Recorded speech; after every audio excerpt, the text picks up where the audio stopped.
This was planned. There was malice. This is a person who came to this house with a deranged mind. A brutal killing. She was controlled. His mission was to destroy both of them. A dark mystery with multiple suspects.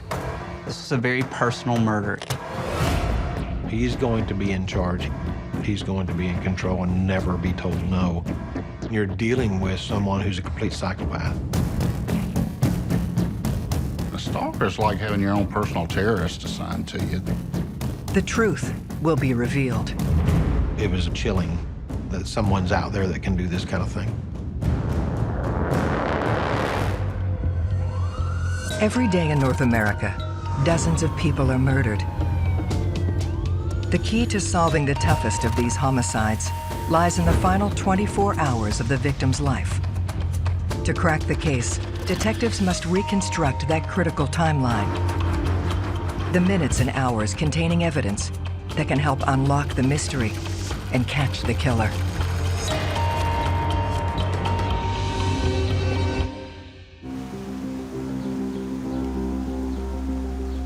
East Cobb, an affluent suburb located just north of Atlanta. It's a community that's really centered around families.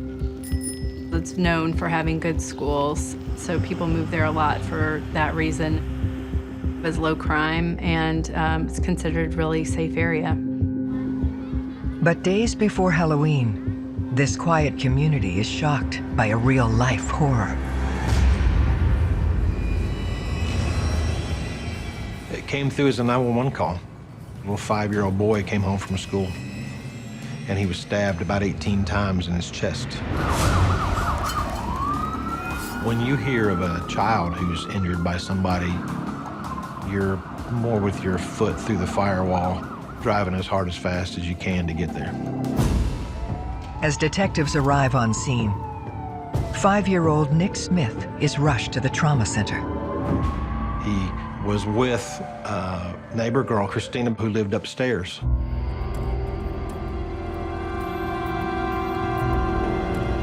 She said they saw a shadow pass by the door. Assuming it was his mother, Nick ran into the room where a person grabbed him from behind and began violently stabbing him in the chest.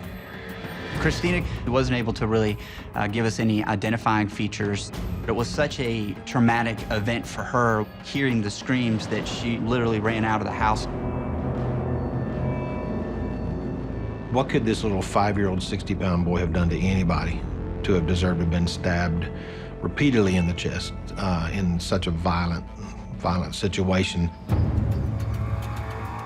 Cobb County detectives Randy Harris, John Dawes, and Major Crimes Prosecutor Jesse Evans begin investigating the vicious assault. It was an older residence in an established neighborhood. You walk around the back side of the house, you see this sliding glass door that accesses the basement from the back. Is there a suspect still in the house? What else is going on? Has anybody else been injured?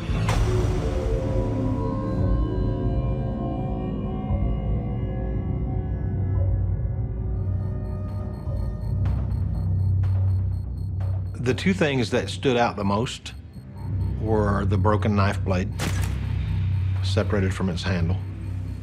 That was the weapon covered in blood, obviously used in stabbing Nick.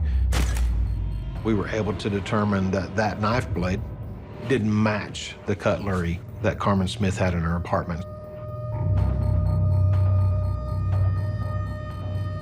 And in the bedroom, the carpet showed Nick's blood where he was initially stabbed. And in the bed was 5 layers of bedding. It didn't look right, so the officers pulled the bedding back on one side.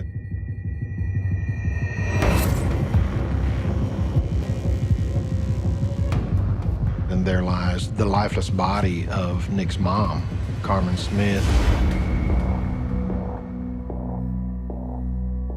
It's heart-wrenching. to be involved in a case like this. And there's extra pressure and stress to try to find out who did it. Police must uncover the details of the pair's final day. Establishing a timeline as it relates to the victim and the last hours of that person's life, critical in any investigation.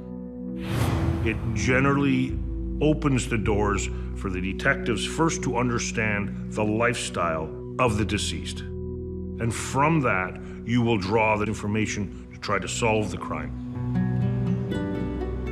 Carmen was a beautiful, young, strawberry blonde. She had a lot of friends and she was outgoing. She's a loving mother. She absolutely devotes her time to her son, Nicholas. She's there for him. She takes care of him. She does everything that she can. Just a good mom. She's also a flight attendant. So she can be gone for a day or two or three at a time, depending on her schedule. She's a different victim because when she's home, she's with her kid. And when she's working, she's out of state flying. We want to know her routine. Did she go someplace where someone may have been checking her out? They look to establish Carmen's time of death. Nick got home at about 3 o'clock from school, and the rigor mortis, the lividity, Carmen clearly had been dead for a number of hours. Everything told us that her death had occurred in the morning. That's significant. The assault on Nick didn't happen until much later, hours after she was killed and placed in the bed. The time frame between taking Carmen's life and then assaulting Nick the way he was assaulted was just odd. He intentionally waited on that child to come home because he could have left a long time earlier. So his mission was to destroy both of them. You start by saying, who would want to do this to Carmen? Who would want to do this to Nick? I'll be honest, I just couldn't think of a reason why a 5-year-old would be attacked.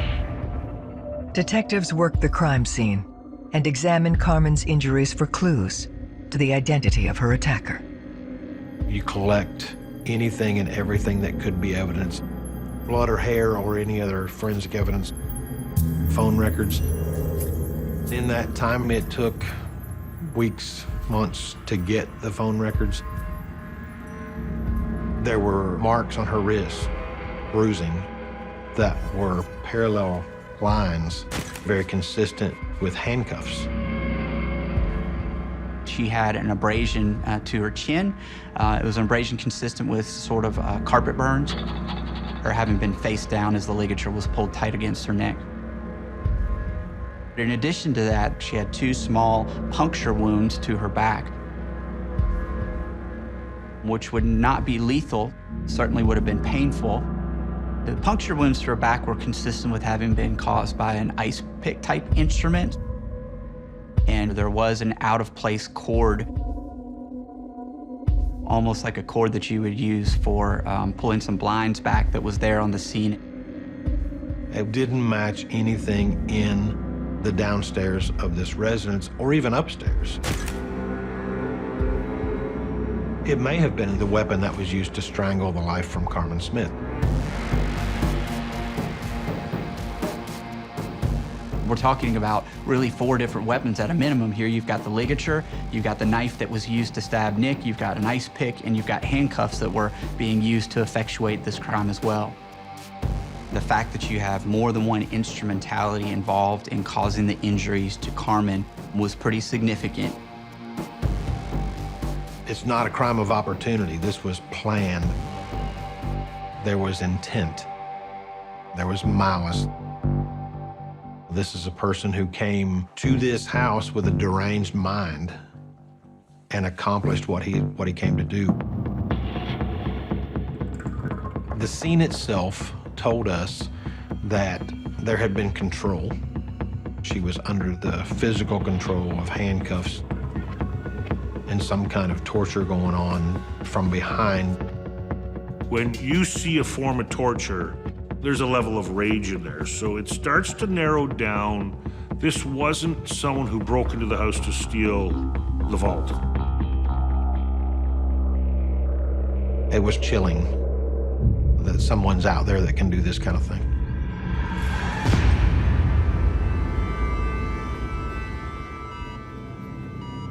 Police attempt to speak with Nick, hoping for a description of his assailant.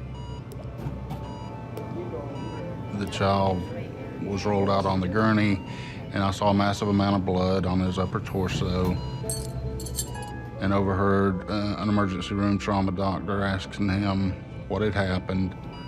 And what I heard at that time was, "Bad man hit me with a wok," in a child's language. And that was telling to me that this child is not even old enough to know what had happened to him. This little kid, adorable little kid, laying on a hospital bed, just medical hardware all over him, trying to fight for life. Nick fought and fought and fought. Most people that sustain that type of wound don't survive. Fortunately, none of the vital organs were penetrated. The child would be in and out of consciousness, and he was heavily medicated and was recovering. I was going to hang with the kid, regardless of everything else. I was able to kind of let him know, hey, I'm your friend. He needed someone. I tried to reassure him it was going to be okay. I asked him, did you see who attacked you? Do you know what color his clothing was, which he described as black? Could you see his face? And he replied that he was wearing a mask, and the mask was the same color, black. He said, I want my mommy. It was heart-wrenching.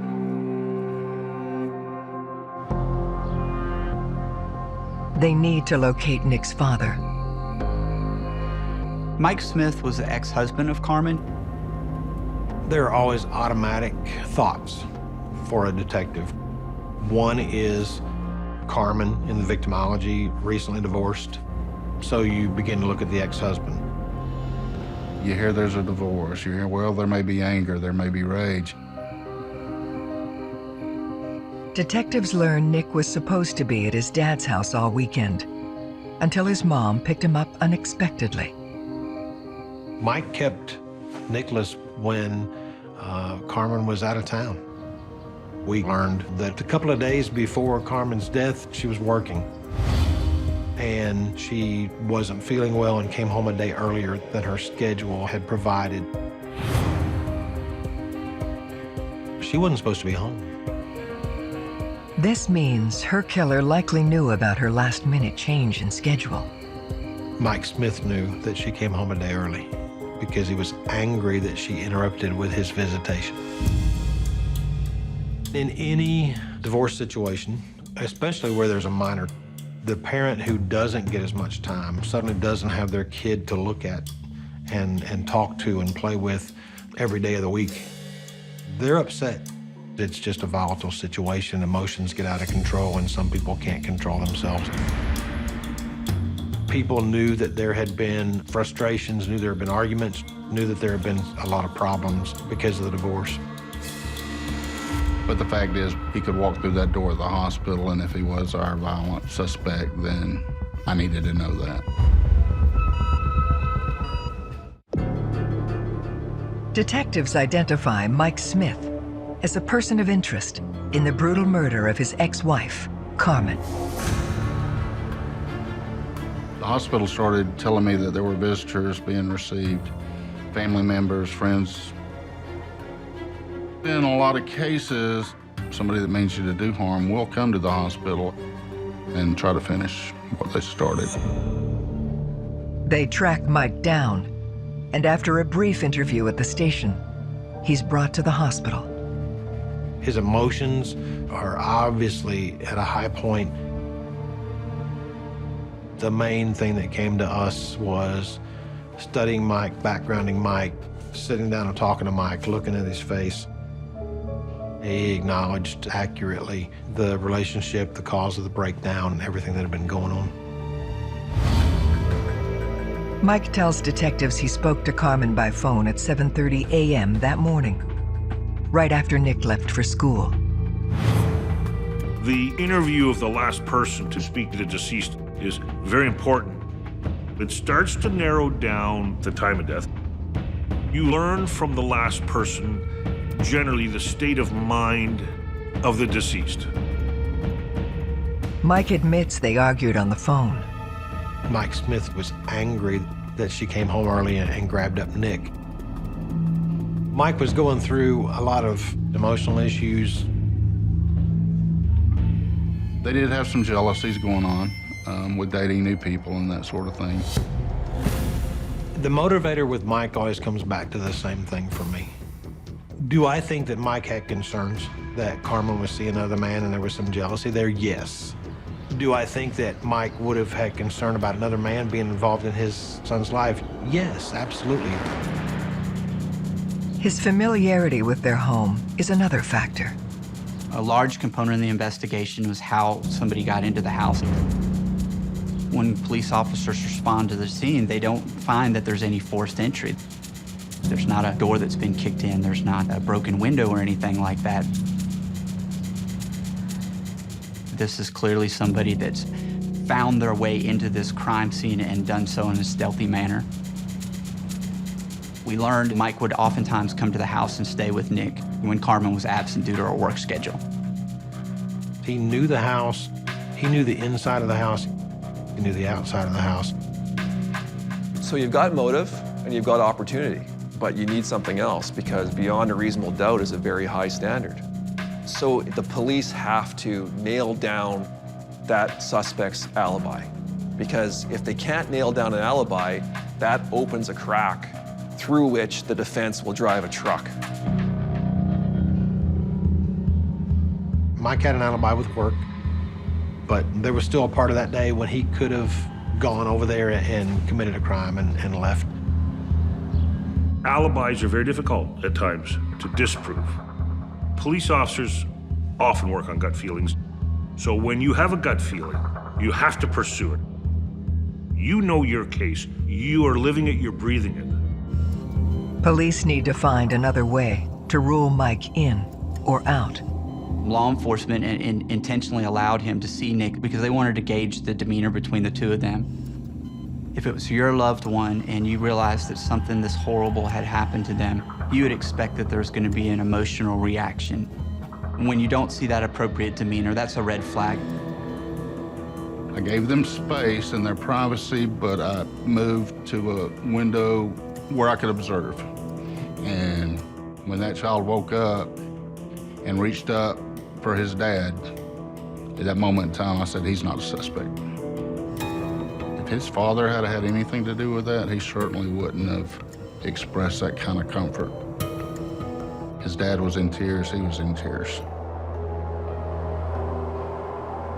Mike had a lot of difficulty with the divorce, but did he stab his son 18 times?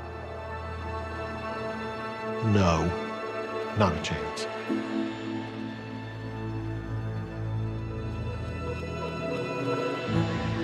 Detectives get word that forensic analysis of the crime scene has turned up a new clue. There were short black hairs on her body. So there was obvious personal contact from a person who didn't match Carmen's strawberry blonde hair or little Nick's solid white hair. If you have a hair with the follicle attached, there is sufficient DNA for testing. The difference between good DNA and bad DNA is quality and quantity. Quality means that you want to have well-preserved DNA. It's not going to be degraded. Quantity would be having a sufficient number of cells in order to amplify the genetic material. But in 1995, DNA were 3 letters that nobody knew what it meant. So even with a root the skin tissue involved at the end of a hair, it just wasn't enough from a scientific standpoint. On a mission to determine who the hair belongs to, police interview people who had access to Carmen's home, starting with Carmen's upstairs neighbor, Lottie Spencer. Lottie moved in a few months prior to the murder. She worked in a doctor's office and had a 10-year-old daughter. Christina was a few years older than Nick, but they rode the bus together and stayed in the same house, different portions of the house. Lottie and Carmen did have a unique setup in that they were both happened to be single moms living in this same house. There's really no evidence to show that they had any really close relationship or anything like that. It was more of a roommate type situation, one renting the top portion and one renting the bottom portion. Lottie tells police she left for work that morning just after 7 a.m., the same time Nick and Christina left to meet the school bus. She had heard from her daughter, Christina, what had happened and left work early to go to the house to check on her daughter. Lottie then reveals that Carmen's death may be somehow connected to an unstable individual from her past.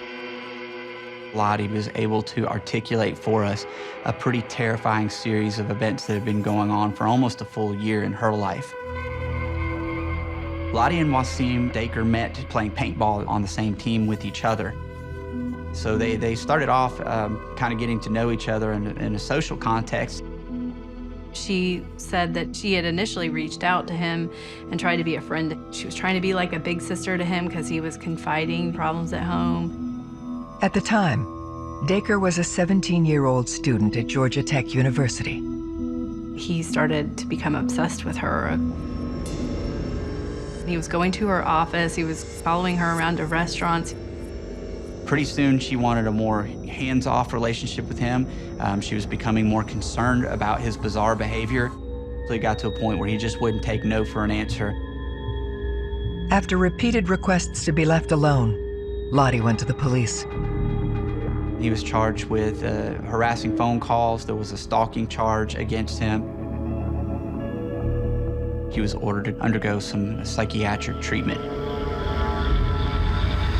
In the fall of 1995, Lottie was starting a new life in East Cobb and moves in with Carmen Smith.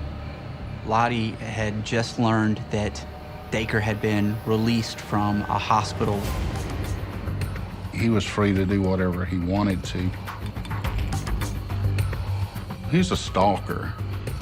And a stalker is like having your own personal terrorist assigned to you.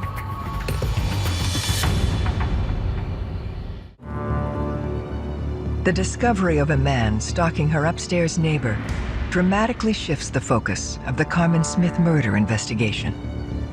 Law enforcement focused very quickly on wanting to find out where he was and to talk to him about his situation and talk about what he had been doing. Eventually, police located him at his parents' house.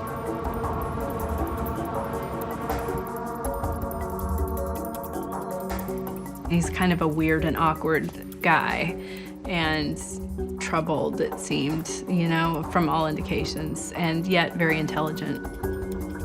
His statement was he didn't even know where Lottie lived, so he denied any involvement in the case. Did you know about this woman? I never even heard about it till you guys told me about it. Did you kill Carmen Smith? No. Did you stab her son repeatedly with a knife? No. Dacre tells a different story about his relationship with Lottie. Lottie had always said that it was a platonic relationship. Mr. Dacre claimed the opposite. He claimed that he had been in a romantic relationship with her for some period of time. Well, Lottie's telling me one thing, you're telling me another. So I don't know who's telling the truth about how this relationship actually was going on. She denies it completely, but we've had a complete sexual romantic relationship. With these situations, the cases can be very difficult to prove because it's a he said, she said kind of situation. Dacre also claims he has an alibi for Carmen's murder. He claimed that he was home all day, that he was playing computer games with friends. It was a game that required that you play over a modem, that you had to use a home phone. I know I was home, and I was playing the set. Talk to Colin. I'm not worried.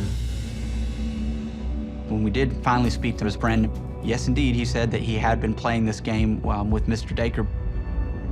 His alibi appears solid, and a fundamental question still remains. Why Carmen Smith? What's his motive to cause any injury or the death of Carmen Smith?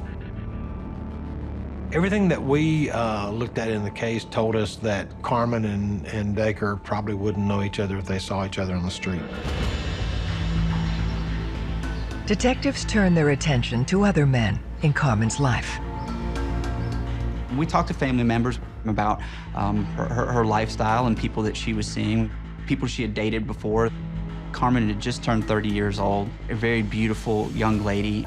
The police wanted to find out a little bit more about their background to see if they could have been a person capable of doing this to her.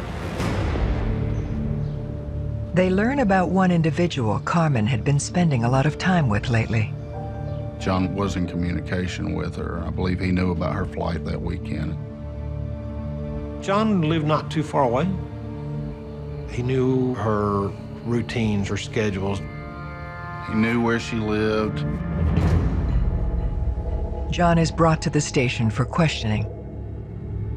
When you interview someone, you're looking for a number of tells.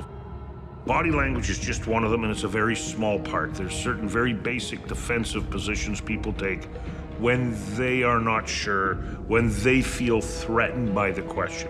The crossing of the legs, the crossing of the arms. Will they look you in the eye when they're talking to you?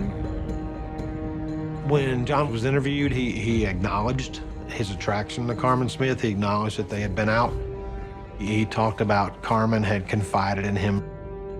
Carmen hadn't been divorced that long, and guys are stupid. We are what we are. So could there have been some jealousy that maybe she was seeing somebody else? Yeah. Detectives need to uncover exactly where John was the morning Carmen was attacked. The alibi that he provided wasn't anything that really could be substantiated because he was alone.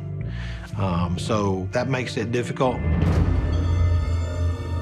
You can't say, okay, this person's here, they're clocked in at work, other people saw them, or they're shopping and they have a receipt, or there wasn't anything like that available. So the lack of alibi was a concern. Without a clear alibi, it becomes a question of motive. This was not a chance murder. This was not a quick murder. This was a very deliberate act. There was nothing about him that would suggest that he was controlling and possessive and would be angry about anything that was going on in her life. Again, there was, do you like somebody? Yeah. Do you want them to see somebody else? No. Would you kill him over it? No. He's not that kind of guy. It was pursued, it was looked at, and in the course of all that, it dropped out. For detectives, this means a disturbed killer is still walking the streets of East Cobb. On violent crimes, you certainly want to find who's responsible and get them locked down. If you talk to most law enforcement professionals involved in working homicides, most of them would probably tell you that they expect that they're going to be able to solve their case quickly and be able to make sure that you can bring justice to your victim and make sure that the general public is protected from future crimes. One of the frustrating parts, though, is you don't have that crystal ball at the time to know whether this is a case that's going to go cold. I want to, as a personal matter and professional matter, make sure that I've done everything that I can to bring justice to Nick and to bring justice to Carmen.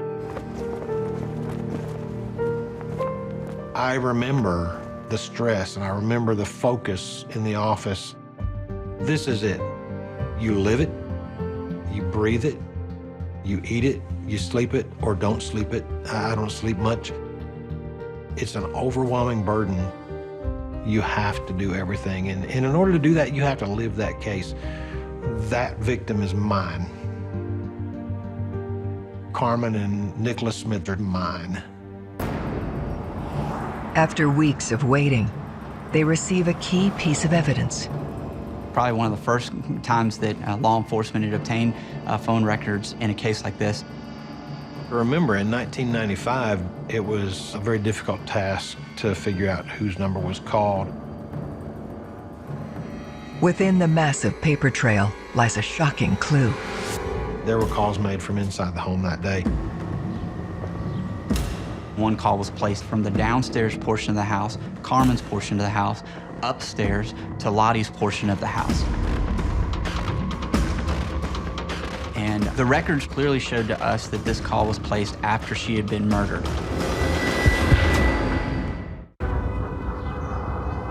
Records show a call was made from Carmen's phone to the upstairs neighbor in the hours following her murder. Because we knew the time of death was in the morning, this was a pretty significant piece of evidence. Police believe the call, which came in at 11:32 a.m., suggests the killer must have had a connection with someone upstairs. When you're looking at a piece of evidence, your gut leads you often to the right conclusion. All you do is follow the evidence, follow the phone calls. We've got a guy, a documented stalker. We really needed to take another look at this guy, Mr. Dacre. No other perpetrator in the world would take the time to not only remain in a crime scene, but to be so obsessed with the person upstairs that they're gonna make that phone call. He already demonstrated that he is incapable of controlling himself in terms of the harassment and intimidation. He had continued to stalk Lottie, continued to contact her against her will. Believing Dacre poses a threat, detectives act swiftly.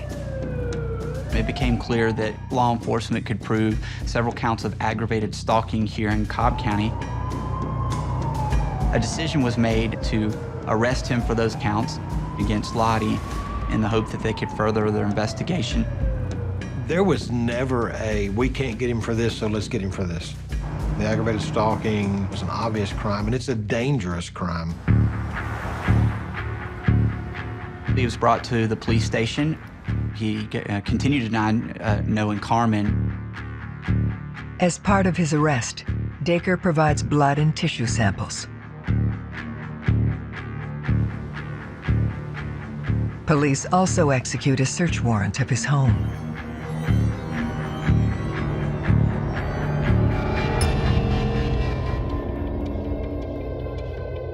You can't crawl inside somebody's mind and see what they were thinking at the time they committed these very horrible acts. But you can sort of get a glimpse of it by understanding what their lifestyle's like and what they were involved in. In his house, there were thousands of images of pornography that were found on a laptop. A lot of the images involved binding up and torturing women, which matched almost identically to the type of crime that we were dealing with.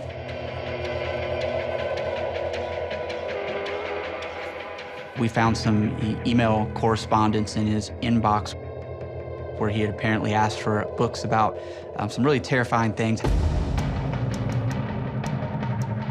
How to break into houses, how to kill people without joy.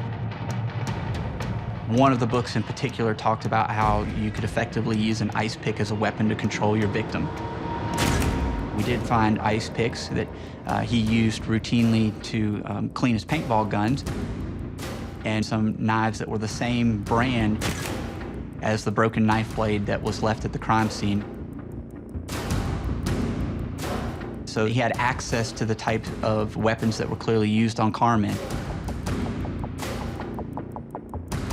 In the search of Wasim's room, there was a safe. When I was 17 years old, I didn't have a safe because my mom wouldn't let me hide anything. But there's a safe.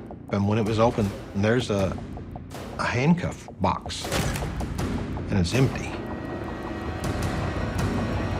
Where are the handcuffs?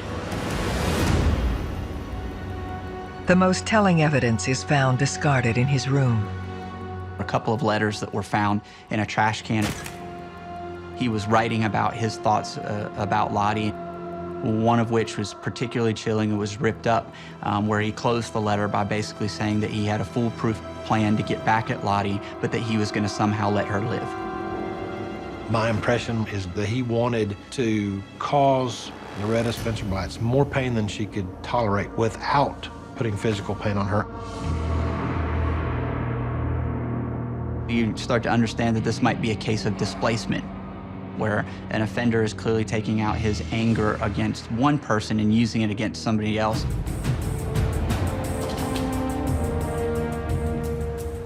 On September 19, 1996, Dacre is found guilty of stalking Loretta Spencer. He was sentenced to 10 years in prison. The investigation never stopped into the murder of Carmen Smith and the assault on Nicholas. Every step of this case, every piece of evidence, every thought, every circumstance went right back to Wasim Dacre. We never quit. These cases are not wasting away in some old file cabinet. These are always fresh on our minds. But in 2005, Wasim Dacre is nearing the end of his prison sentence for the aggravated stalking. Make no mistake about it, Mr. Dacre is not your average criminal. He is an extremely intelligent individual, and that makes him that much more dangerous.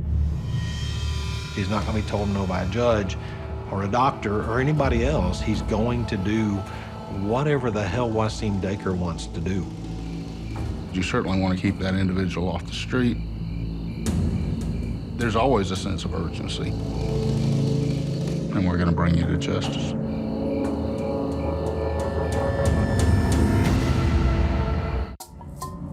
Police are convinced Wasim Dacre is the man responsible for the murder of Carmen Smith and the brutal assault of her young son. Now, they have to prove it. He's a dangerous individual. Once he was released from prison, he's going right back to Lottie. So he was released in 2005. He was out amongst us. There's extra pressure and stress to try to grab him up. Our best evidence in this case was hair evidence that we hadn't been able to do anything with. It was crucial where this evidence was located. It wasn't just found at some area of the crime scene. It was literally recovered from the body of Carmen Smith underneath her shirt. By 2009, DNA testing has dramatically improved. Some of the hair evidence that was preserved on the slides from 1995 had biological material, root. We sent those hairs to a private company in Texas so that they could obtain a profile. Detective John Dawes delivers the sample personally. It was quite a day leaving Atlanta before daylight, maintaining the evidence with me in a hotel room that night, knowing the importance of it and the value of it. And it worked. December 31st of 2009, I got a call from the scientist that it was Wasim Dacre. And the percentages that it might have been a duplicate profile of his DNA were so ridiculous. There aren't that many people in the world. Between this evidence and the phone call made from inside the apartment, detectives know Dacre's original alibi was manufactured. We have overwhelming circumstantial evidence. Now we have DNA. Let's go. Using the reconstructed timeline, they can now prove he's the killer. He waited until the children got on the school bus. He waited till Lottie went to work. He entered the home at some time in the morning. He knew how to avoid detection.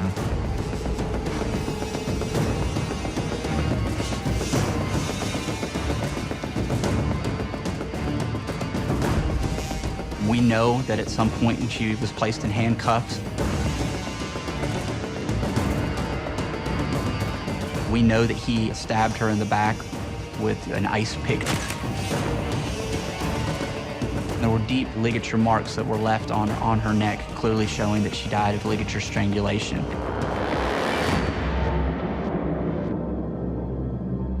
He went there to commit a heinous assault.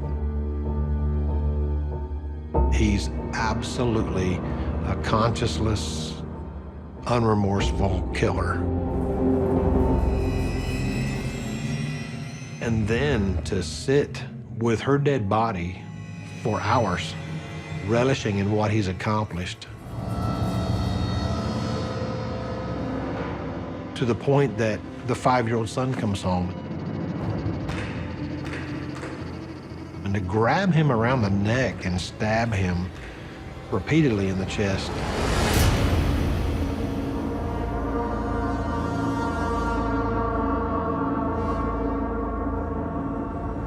On September 13th, 2012, Wasim Dacre, acting as his own lawyer, pleads not guilty.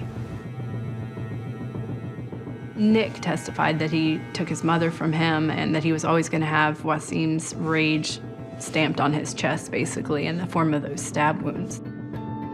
Nick grew out of being a victim right there that day on the stand in the trial of his mom's murder and his assault. It was just a pit in your stomach, praying that the jury was going to see it the same way that we did. After a 2-week trial, it takes the jury just 4 hours to reach their decision. The guilty verdict was a huge relief. It was a relief to my team. It was a relief to John Dawes, and to be able to look Nick in the eyes and be able to confirm for him that we had finally done what we hadn't been able to do for so terribly long, which is to not only hold the person accountable that took his mother away from him, but to hold the person accountable that had dramatically impacted his life. That is the best thing that I'll ever receive from a case that we got through. Wasim Dacre is sentenced to life in prison, plus 47 years. His latest appeal was denied in 2016 by the Georgia Supreme Court. This case was an honor and a privilege to be a part of. It was sheer effort, but the best of some of the hardest working people that you've ever seen. And I believe that's our role as homicide investigators, is to speak for the dead. Because, you know, damn it, there's a story to be told. And just because you took somebody's life doesn't mean we're not going to tell it.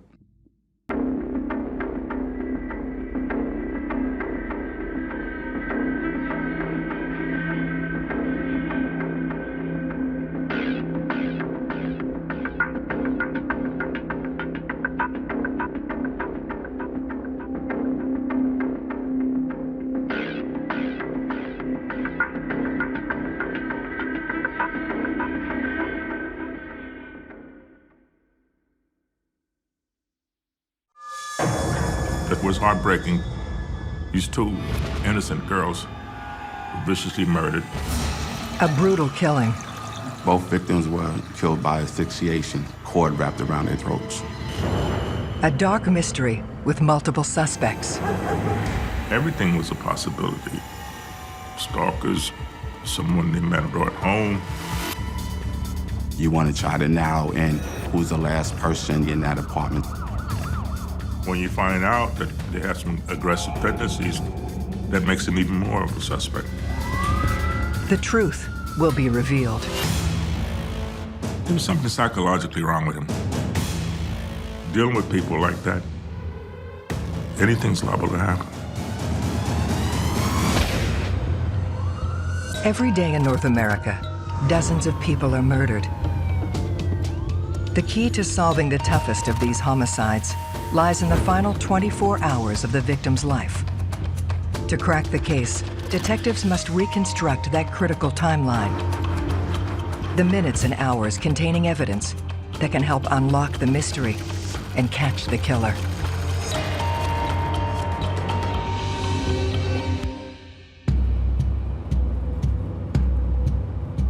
New York, a place where anything can happen. and where anyone can become someone. It's a big city with plenty of opportunities. This was the start. If you can't make it in New York, you can't make it anywhere. But behind the glamour lies darkness. West Harlem in 1992. It was during the holiday season coming up, December 19th, close to Christmas, and the call came into the homicide squad. There was a complaint from the woman who lived in the apartment below about the water coming from the apartment above. The super went up to investigate, knocked on the door, no answer. The apartment belongs to 20-year-old Nikki Silas and 19-year-old Brittany Rojas. After not getting any answer, he decided to go from the roof down to the fire escape. And when he looked into the apartment, he seen who he knew as Nikki laying in the bed. He thought she was asleep, so he was banging on the window. Banging hard and got no response, so he forced the window open. And he went to touch her to wake her up and realized she wasn't gonna wake up. She was dead. And he went towards the front where the water leak was coming from, and he found Brittany's body floating in the tub. He picked up the phone and called the police. Detectives Daryl Hayes and Rudy Hall of Manhattan North Homicide are assigned to the case. Inside the apartment, they find a grisly scene. As you enter the apartment door from the hallway, to the left is a bathroom. You can see that there was a struggle. You see the sink dislodged and on the floor. And then you see Brittany Rojas in the tub. She had her cord wrapped around her neck. We weren't sure at that time if that was the cause of her death. Was it that she was strangled to death, or did she drown? As you walk to the bedroom where Nikki Silas is on the bed, you can see that she was disrobed and she was dead. You couldn't tell at that time if there was a rape. You just seen her laying there like she was asleep. And same thing, Nikki had a ligature cord around her throat. That is strange when you find two bodies in one location. But this whole case was strange. I think they were good girls. They didn't deserve to die. By no means. I think in any homicide case, a team of detectives see the side of the victim's family that's suffering for the loss of their child. And it's our job to put closure to it. To solve the murder, detectives must piece together the last 24 hours of the victims' lives. The ME gives you a time of death as close as they can, based on the temperature of the body, based on post-mortem. But at the time, during the initial crime scene, we didn't know that. We tried to get noise complaints if anybody heard anything, tried a timeline of when this water leak started coming into the apartment. We found on the counter there was a receipt. On the receipt, it named a particular store in the neighborhood a couple of blocks away. The receipt is time-stamped, December 19th, 1:15 a.m. A team of detectives went there to talk to the night clerk that remembered a female coming in to purchase some groceries about that time. So we knew that they were alive from the point of the receipt going forward. The information gathered allows them to place time of death between 1:30 and 3 a.m. The medical examiner told us that both victims were killed by asphyxiation. The assumption was that Brittany was attacked sexually, but we just didn't have the concrete evidence. She was submerged in water, so if there was any DNA that was available, it was contaminated. Detectives do find DNA evidence on Nikki Silas's body. The ME couldn't say for sure that that DNA would be from the victim having sex with the murderer Or is it that she had sex with her boyfriend and he went off to go to work and then somebody came in and attacked her? They send the sample from Nikki to the lab and continue to process the scene. The apartment to me looked like it was in disarray. You could see that somebody ransacked the place. Maybe they came in and the burglar was already in the apartment. But it wasn't a straight out robbery. The way the bodies were found, if it's a robbery, you don't hang around to rape anybody. You want to get your loot and get out.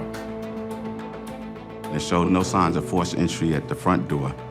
So the question comes, okay, then they either had access to the apartment or were allowed in by one or two or both people living in the apartment.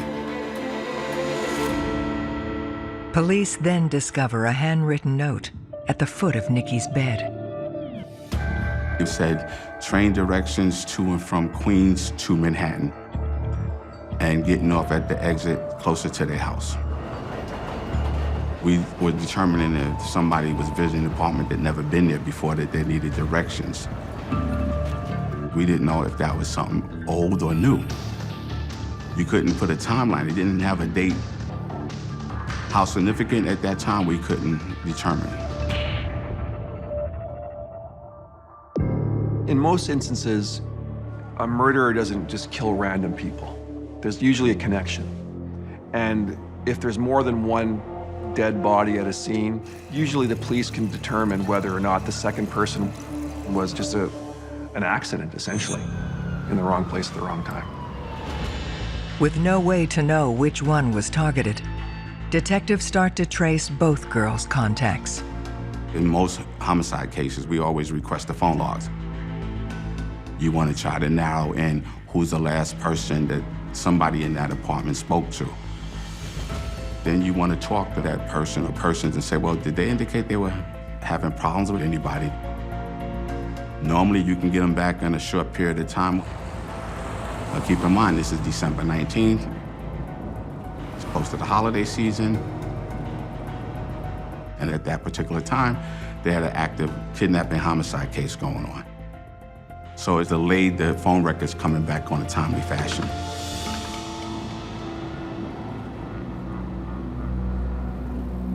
They now have the heartbreaking task of contacting the families.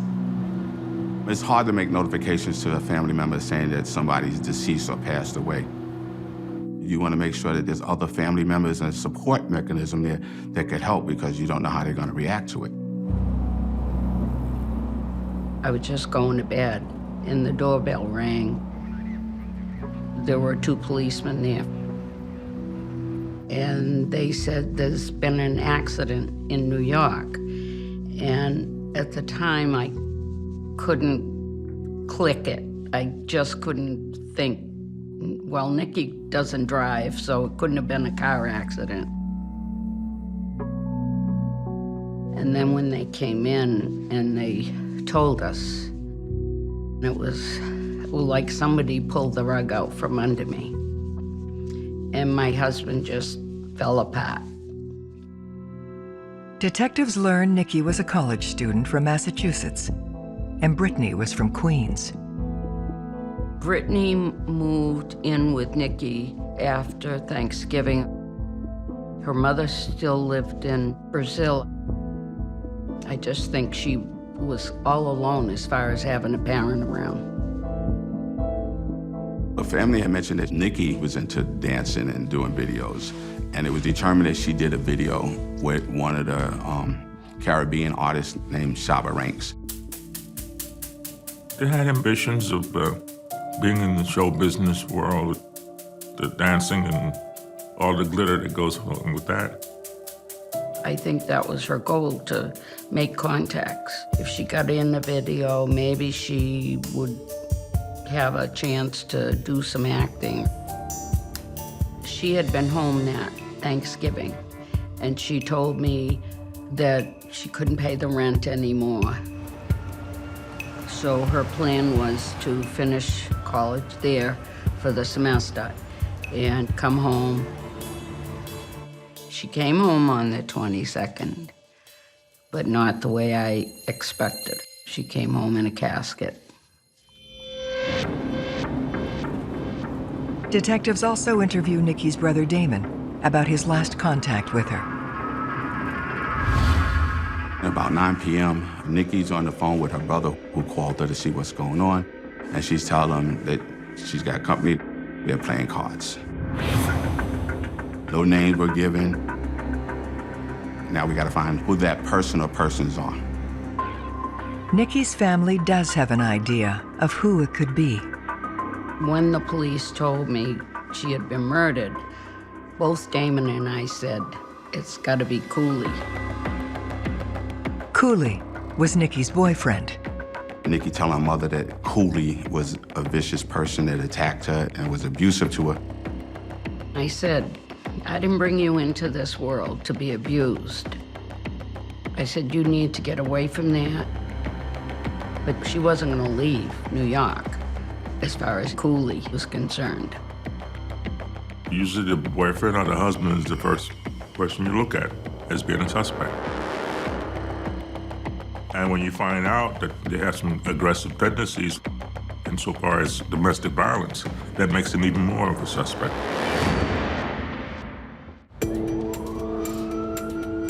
A man named Cooley has quickly become a person of interest in the double homicide of Brittany Rojas and Nikki Silas. He had a previous record for domestic violence. He's the prime person you want to find first. We found out that this person worked at the Apollo Theater in Harlem.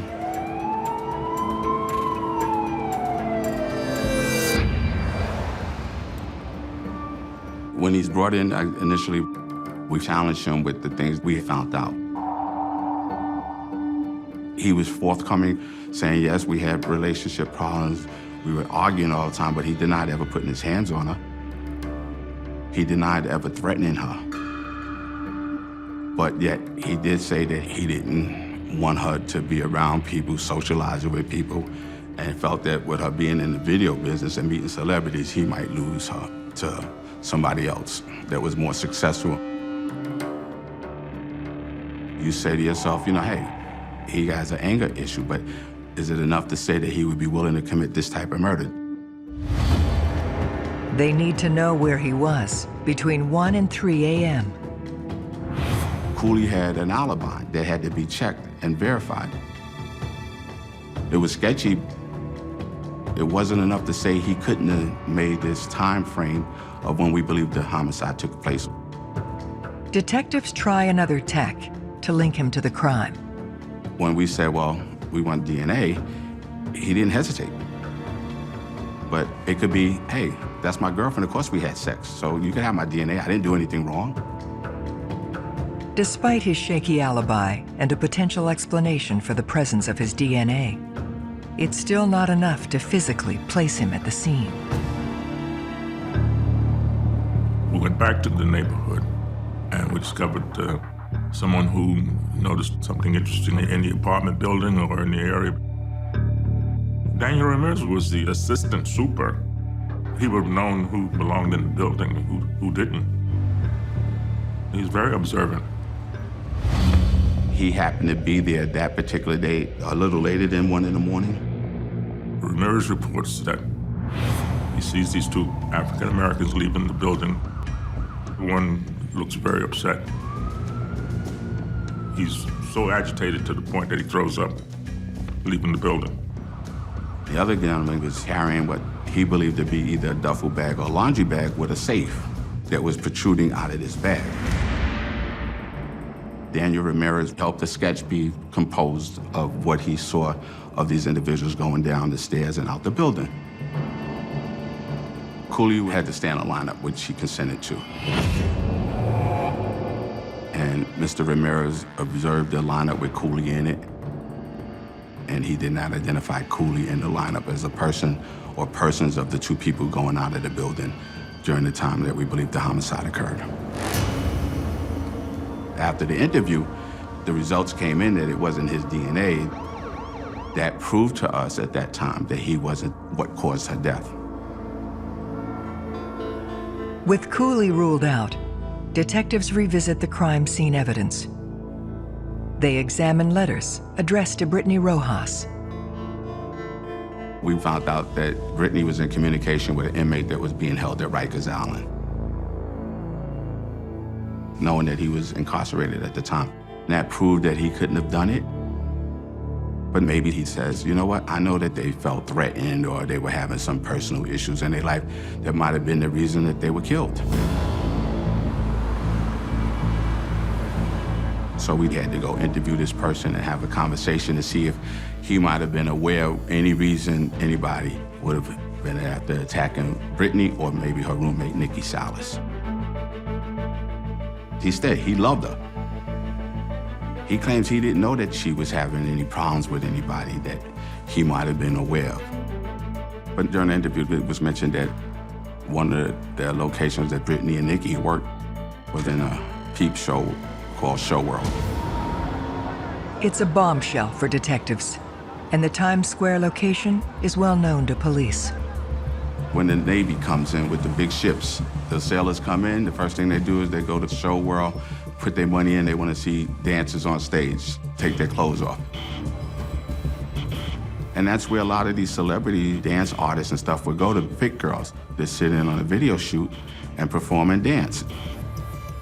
When investigators discovered that these two girls were more than students, that they were working at this well-established club, for them it opened up a whole host of other potential suspects.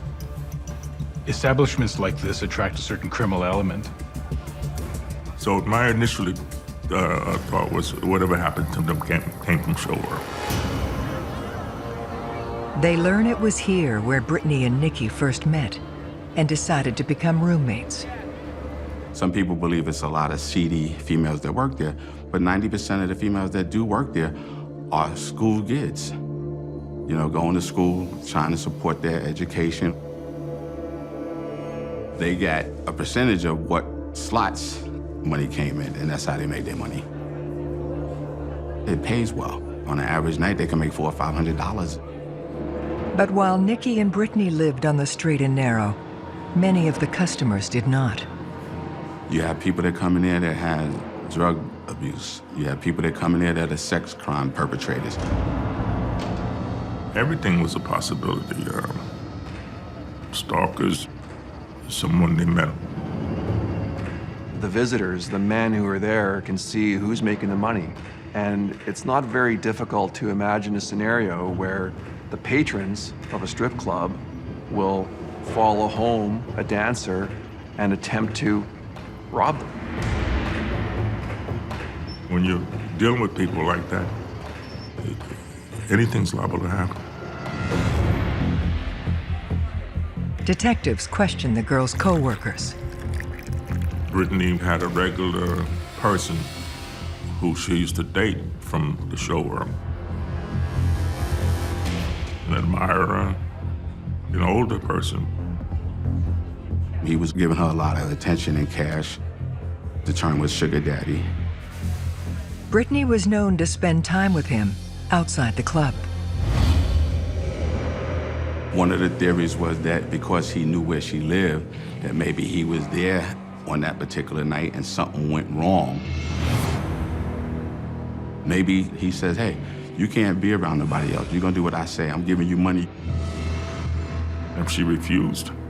He got angry, and he killed her. And if Nikki was a witness, it might be you're forced to make that decision to take out because she know who you are. Rape is a very serious offense. There's a high incentive for you to make sure that nobody in that apartment is left to tell the police what you've done. You want to find this person. You want to know who he is. What was he about?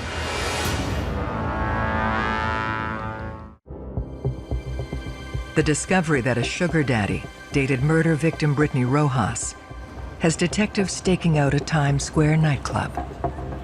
He comes there frequently enough that we felt comfortable to pick him up whenever he showed up. You want to talk to him, try to find out where he was during the night of this particular case. What was his interest in her? Was it solely a sex relation, or was it just, hey, you felt real bad, she's struggling, and you have money, and you just wanted to give her money for her to spend time with you? So the first thing you're looking for is any facial marks, scratches, any indication that they look like they've been in a fight. Because it was a severe fight in there. You know, she put up a struggle. He had no injuries, he didn't show signs. He was really upset that she was dead. When someone's being extremely cooperative with police, it can either be taken in a number of ways. It can be a flag that that person is trying to get their attention away from somebody else.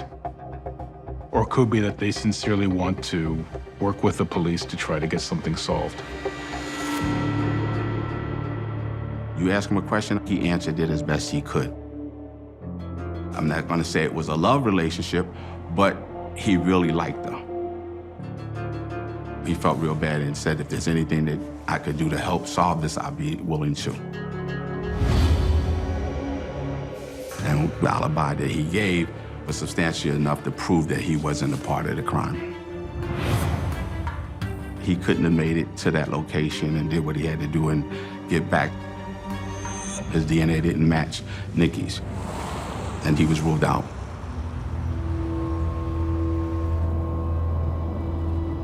It was heartbreaking because these two innocent girls were viciously murdered, and there wasn't much to go on as far as clues or evidence. Every time we thought we had something, they were ruled out. Every time we thought we had some valuable information, it turned out to be no good.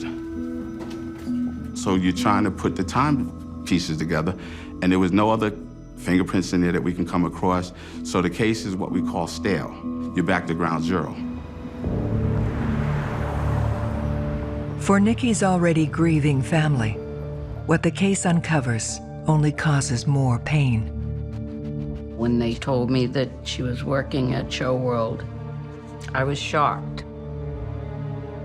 I felt awful. I wished she had called me and asked me for some money. But the media made a circus out of it. Every weekend, there would be something on the front page. And they were always negative, as if Nikki, because she was in Show World, that's why she was murdered. That was all hurtful. But that was not what made Nikki Show World. It just wasn't.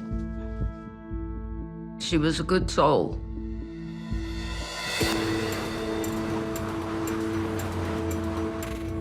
After 2 weeks of waiting, detectives finally received Nikki and Brittany's phone records.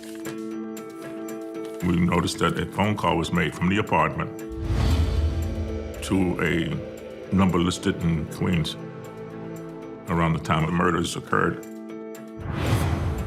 And we were very curious about what that phone call was about and the substance of it.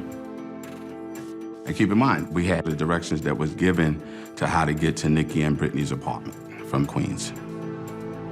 I want to go out and invade people's privacy, find out what they don't want people to know, and get the results, and that's what I do. So we head off to the address where the phone is located. We knock on the door, the female answers, and we announce who we are and why we were there. We had a phone call being made to that apartment. She said she didn't remember, but she said, well, there was a voice message left on the voicemail from somebody that was looking for my boyfriend, Tommy, who's not here right now.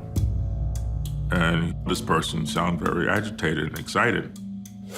And we asked if we could listen to the voice message. And she told us she no longer had the phone or the tape. Gave us a story about having an argument with her boyfriend, and she throwing the phone at him, the phone broke, and it was in the garbage. Or is the phone being thrown away because you know what the end result was and you was trying to get rid of the evidence? So we had the emergency service search the dumpster. We found the phone, but with no tape. This call may be the only link to the killer, and only one person can tell detectives what was said. She didn't know this person, but her boyfriend would know. Later, we got a phone call from the boyfriend, Tommy. We had listened to the message, and he identified the person on the other end as a friend of his by the name of Antoine Atterbury, and he lived at an address in Queens. Antoine was calling him to complain that the person he was with was bugging out, attacking his females in this apartment, and he didn't want no parts of it, and he was out of there. So now you got somebody that can say, we're in that apartment on the day of the incident. 2 girls are dead, and the only one that can speak on anything is Antoine Atterbury. But is he a part of it? Detectives dig into the background of a potential witness to the brutal murders of Nikki and Brittany. Once we had the name Antoine Atterbury, we could do a criminal check. Nothing stuck out to say he was a wanted person or a known felon that got locked up numerous times. We found out that he had gotten a job at one of the premier department stores in Queens, that his mother was an upper-level manager there. So his life was positive. And myself and Detective Hall, now that we got where Antoine lives, we take a ride out to Queens. He wasn't shocked to me, you know, when we came in. He didn't look like, you know, somebody that has something to hide. He treated us like gentlemen. I'm a good interviewer, and I'm a good judge of character. It's something that you develop over the years by talking to different people. You can usually tell when someone's hiding something. Detectives ask Antoine about the murders. He first denied knowing that they were killed. He said he didn't hear it or see it on the news. Then, they confront him with a phone call. He was trying to play it down. He just wouldn't give up too much information. It was like pulling teeth with him. You know, he'd give you what you want to hear at times, and that was true. He didn't come out readily and make the admissions on his own. As the questioning continues, Detective Hayes spots something interesting. On the left of the living room floor is a silhouette of a safe. That safe that we see is what Ramirez sees in a duffel bag or a laundry bag of one of them leaving the building. That might be the safe that we're talking about.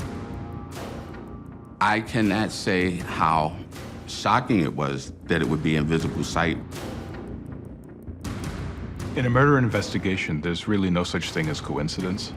It's the result of a lot of legwork, a lot of door knocking, interviewing suspects. It's something that happens because you make your own luck. We asked him about the safe. He says, it's not mine. That's my roommate's. He brought that stuff here. And we went around and around until he finally admitted that he did make the phone call. That says that Antoine Atterbury is at that apartment. So we put him in the car to go back to the 2-4 precinct. He started realizing that he's in trouble and that I might as well just tell the truth. Antoine tells detectives his roommate, Kevin Latson, met Brittany in Queens a few weeks earlier. He was coming out of getting a haircut, ran into her in front of the barbershop and struck up a conversation. They exchanged phone numbers. Some weeks to a month later, he bumps into her again and said, well, I thought you was gonna call me. She said, look, yeah, we can go out, but I got a roommate now. He said, oh, that's strange, I got a guy living with me too. Maybe we could do a double date. Basically, they set up this day to go out, December 18th. Brittany had given Kevin written directions for the train.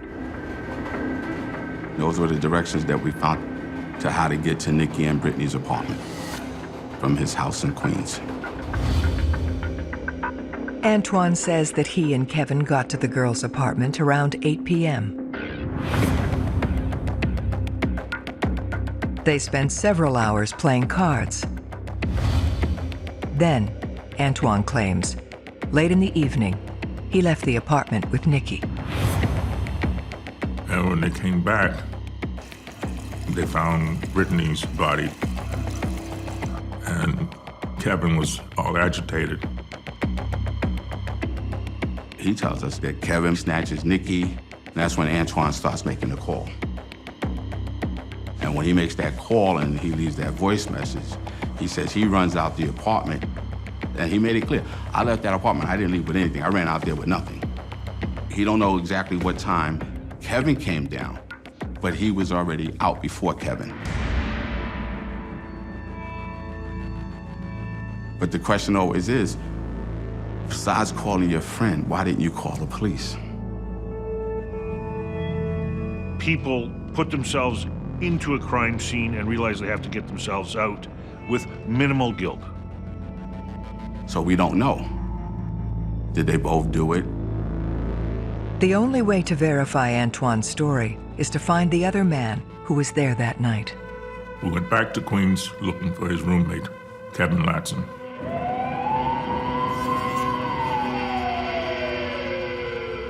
We found him on the street heading toward the apartment. And we scooped him up and brought him back to 24th Precinct.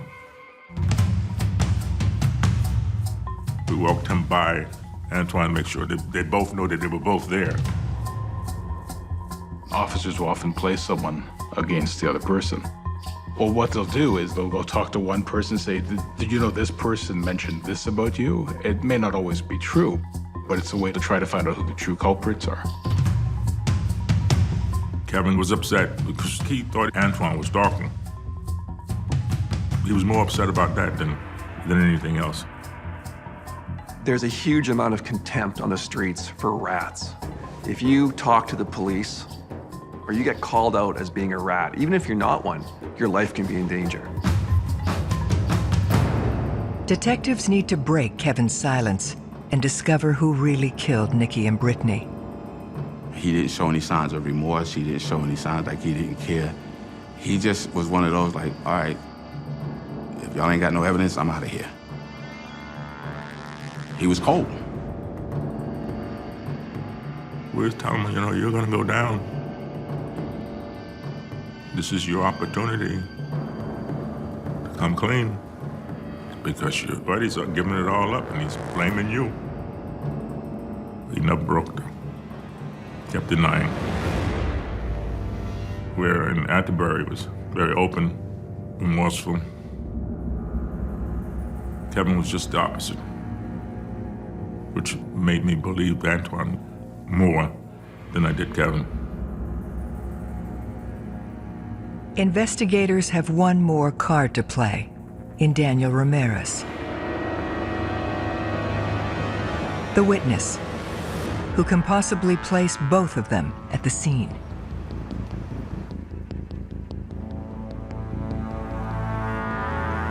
It was a positive hit on both of them. Daniel Ramirez says that both Kevin Latson and Antoine Atterbury were the two people he saw leaving the building. Atterbury with nothing in his hands and throwing up, looking distressed. And Kevin with the duffel bag with the safe. You could say, wow, that's what we were waiting for. It gave probable cause that we know that both of them were involved at the time of the homicide. This confirms Kevin was outside the building, but it's still not enough to prove which of them did it. They now need something that puts him inside the girl's home. Antoine told us that Kevin Latson took a lot of music CDs that the girls had in the apartment, jewelry, and one of the biggest things was the coat that Kevin gave this girl, saying he bought it for her for Christmas. Well, once we knew the coat came from the girlfriend, we had her statement saying that she received this coat from him. He was presented with that, but he couldn't deny it because he knows he gave it to her. You would have thought Kevin would have rolled over and said, wait, I didn't do this by myself. I did Nikki, but he did Brittany. And that never surfaced. The only thing I can surmise is that he didn't want to snitch on his friend. We told him, well, we got DNA there, so you might as well tell us the truth. Once police have you in their sights, if you, as a suspect, think you're getting away with murder, you're sadly mistaken. Detectives Daryl Hayes and Rudy Hall close in on key evidence needed to deliver justice for Nikki and Brittany. When they got the DNA results back, it's what I suspected. DA was a match with Kevin Latson. He knew then, I think, that he was going to see freedom, that it was done. Detectives arrest and charge Kevin Latson with double homicide, as well as criminal possession of stolen property. Antoine pled guilty to burglary. If he had picked up the phone and called the police, I think the DA would have looked at him in a different light.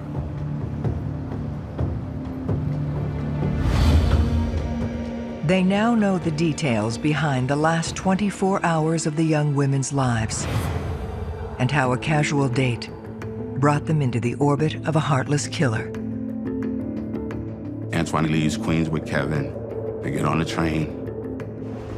They decide they're going to the movies and maybe go somewhere to eat. That was the initial plan. But as they get to the station of 94th Street where the girls live, and they come out, it's pouring down rain. So when they get to the apartment, they said, well, you know what? Let's just wait the rain to go past and then we'll go out. So in the meantime, they're socializing, gathering, and it just never stopped. It just kept raining, kept raining. Nikki's on the phone with her brother who called her to see what's going on, and she's telling them that she's got company, they're playing cards. They decide, look, instead of y'all going back in this rain because y'all came through the subway and it's still raining, y'all can stay here tonight. They decide Brittany and Nikki gonna sleep in one room, and Antoine and Kevin will be in another room. It started unraveling when they decided to sleep in separate rooms. So in Kevin's mind, what? We sleep in separate rooms. I don't want to sleep with him, I want to sleep with you, being Brittany. Nikki decides that she's gonna walk her dog, and Antoine Atterbury goes out with her. And Nikki purchased something from a store. While Nikki and Antoine are outside walking the dog, it's apparent that Kevin Latson attacks Brittany in the bathroom. And a struggle ensued, which caused the sink in the bathroom to dismount off the wall, and her being found with a cord in the tub wrapped around her throat. Nikki and Antoine come back to the apartment, and they find Brittany dead in the bathtub. And Kevin, very agitated, grabs Nikki, pulls her into the bedroom, rapes her, then strangles her.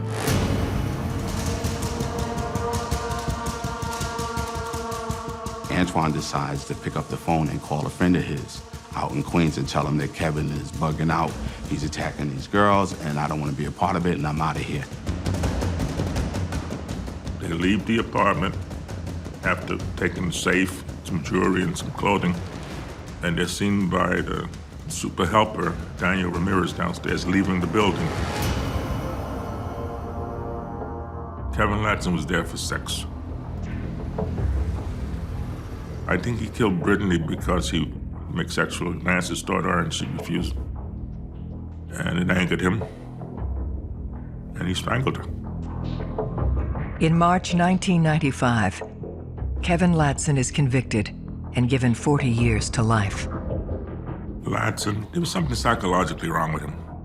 If it hadn't been this, it'd have been something else. Antoine Atterbury is sentenced to 7 to 21 years for burglary. But in a twist of fate, it becomes a life sentence. Antoine ended up dying in prison in 2002. Antoine, I just think it was a person caught wrong place, wrong time. In an attempt at closure, 20 years later, Karen Silas asks to meet with Kevin Latson. I wasn't a bit nervous going in. It was like I'm supposed to do this.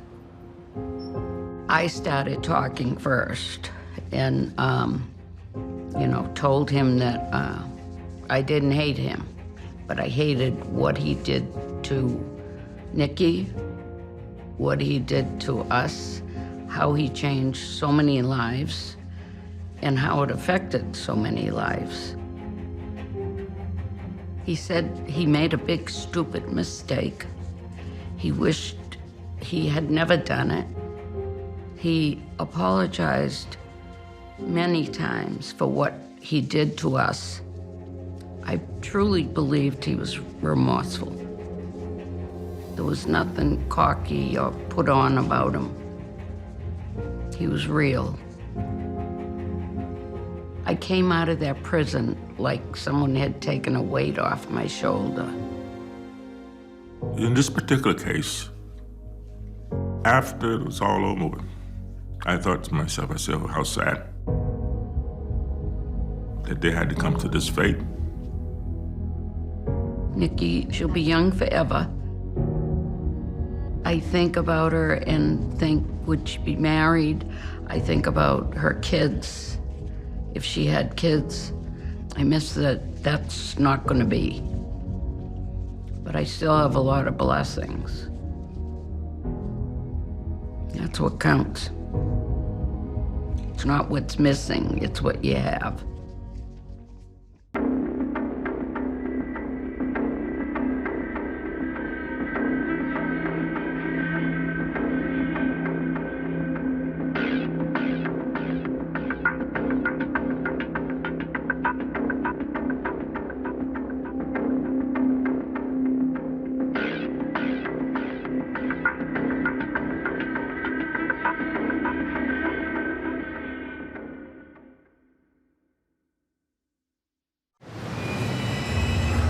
I can't imagine who has the capacity to be this evil, to be this inhumane. A brutal killing. It was something I've never seen in 36 years. The dismemberment was almost done surgically. A dark mystery with multiple suspects. Right away, it gets you thinking along the lines of a serial murderer. If you looked at his eyes, you could tell that he was a psychopath. Anybody that she had contact with that night could have killed her. The truth will be revealed. This was truly a whodunit. Every day in North America, dozens of people are murdered. The key to solving the toughest of these homicides lies in the final 24 hours of the victim's life. To crack the case, detectives must reconstruct that critical timeline. The minutes and hours containing evidence that can help unlock the mystery and catch the killer.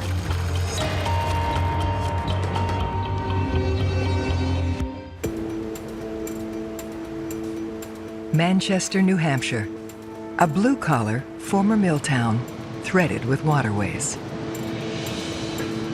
The Piscataqua River flows into the Merrimack River. The two do connect in almost the center of Manchester. There's homes along the river. There's an old railroad trestle that kids would use to jump off of and jump into the water in the summertime. But one summer's day, something disturbing emerges from the depths. Several swimmers were out there, and one in particular swam up to what he thought was a bag. It was so out of place that this person decided to look at it.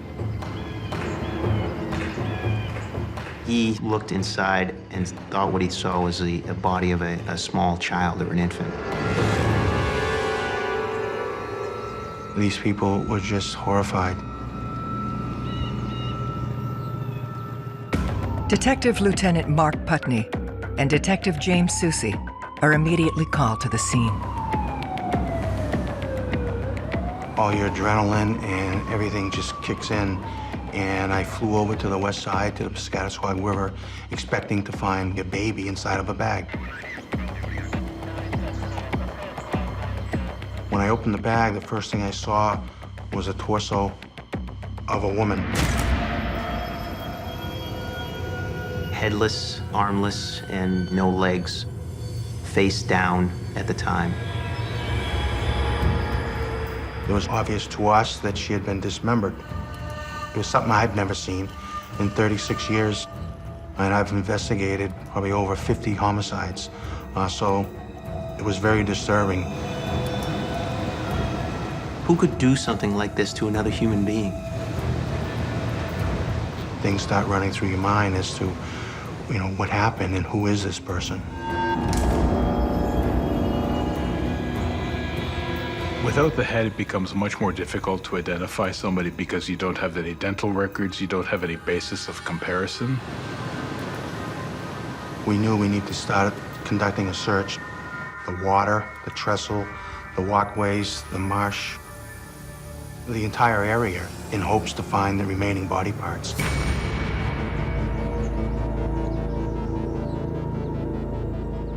You're obligated to search as much as you can for body parts. I mean, that brings closure to the family on one side, but also may provide evidence. When we didn't find the rest of the body, we assumed that it happened at some other location and the body was dumped there.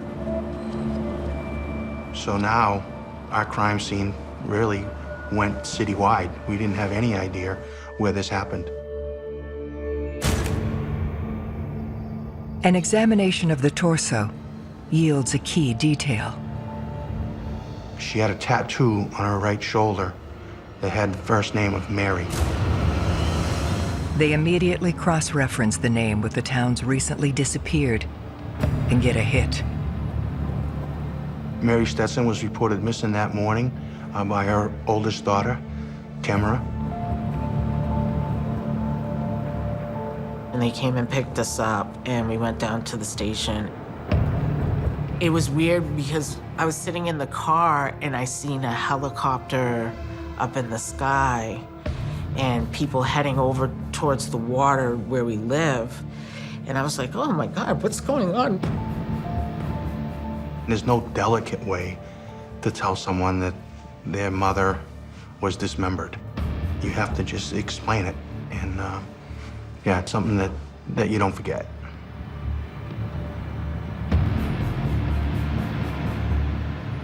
To find out it was my mother's torso. It's just disgusting. It made me sick.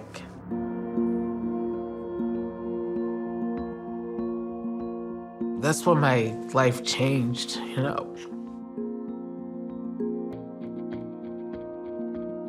It's a horrific crime. And to know that she had 5 children, it's heartbreaking. It's heartbreaking. It's something that, will stay with me the rest of my life. Mary Stetson was described as a wonderful mom, somebody who was a good provider. My mother was working at a cable company. She would work 40, 50 hours a week. She was tall, long legs, just beautiful, inside and out. Her oldest daughter, Tamara, gave information that her mother had gone out on the night of the 18th, and that since that night, her mother never returned home. She said that was very unusual. She was last seen at 5:45 on the 18th and discovered on the 20th. Creating a timeline is critical to any police investigation. Without a timeline, it's often difficult, if not impossible, for police to create a suspect list, and it makes it almost impossible for murder to be solved. From the moment she was killed into the moment she was disposed of was probably over a 24-hour period. We determined that the death probably occurred late on the 18th, early on the 19th. Narrowing it down further will prove a challenge. When finding a body in water, it can prove difficult in determining cause of death and time of death. Being submerged in water may accelerate the internal changes in the body and cause decomposition at an advanced rate than it would outside the water. You also may have fish plucking out the hair and taking pieces of skin off the body. You also may have artifact from motorboats. The propeller can make deep cuts in the body to make it look like there was stabbing or cutting before they died. But the injuries to Mary's torso point to something far more deliberate.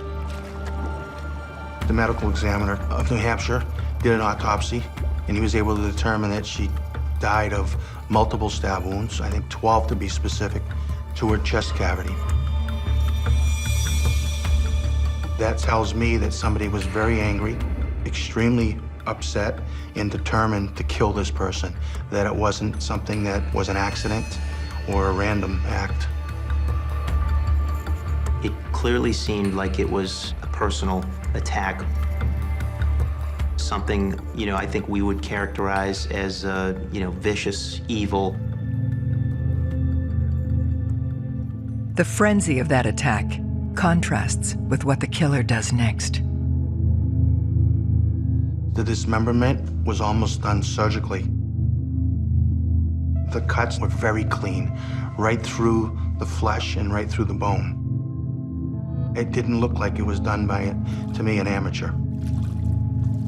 What that says about the mindset of the person is that they have this willingness not only to kill, but to get up close and personal and chop somebody into little bits. You're already looking for a certain type of person.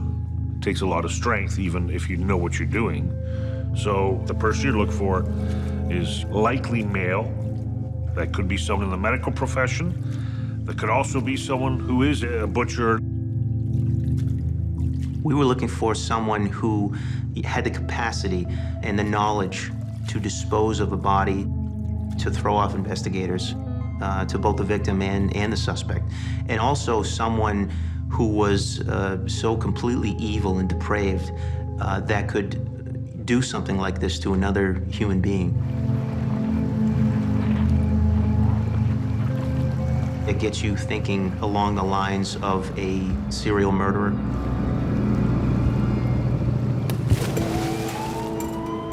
One of the first things we did in this case was reach out to other police departments to see if they had any similar crimes in other jurisdictions.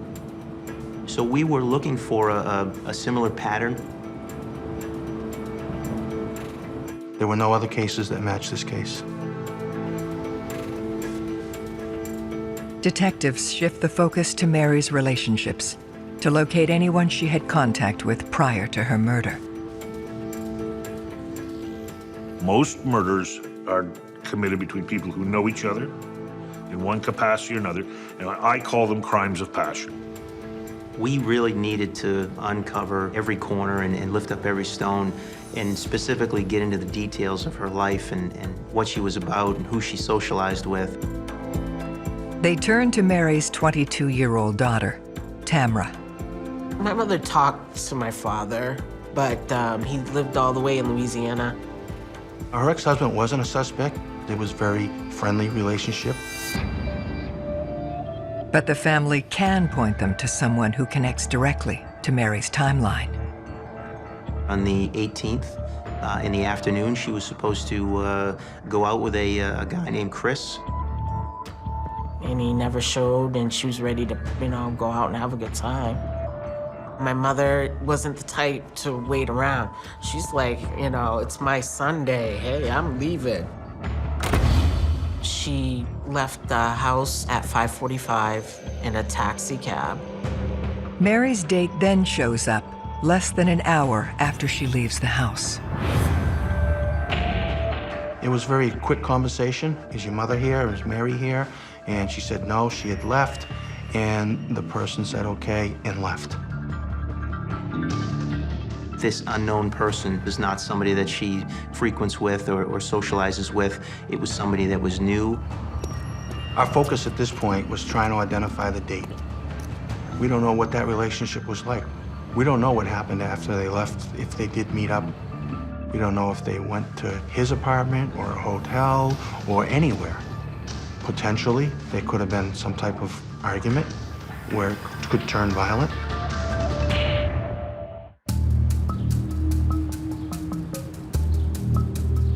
Detectives looking for Mary Stetson's murderer have their first suspect, a man they know only as Chris. The family provided us the description of the person that showed up at her home. He was a white male. He had blue eyes and blonde spiked hair, slender build. We brought in a forensic artist and sat down with her. She was able to provide us a sketch of who this person was. So we take the composite sketch, and we wanted to get this information out so that we could start generating tips.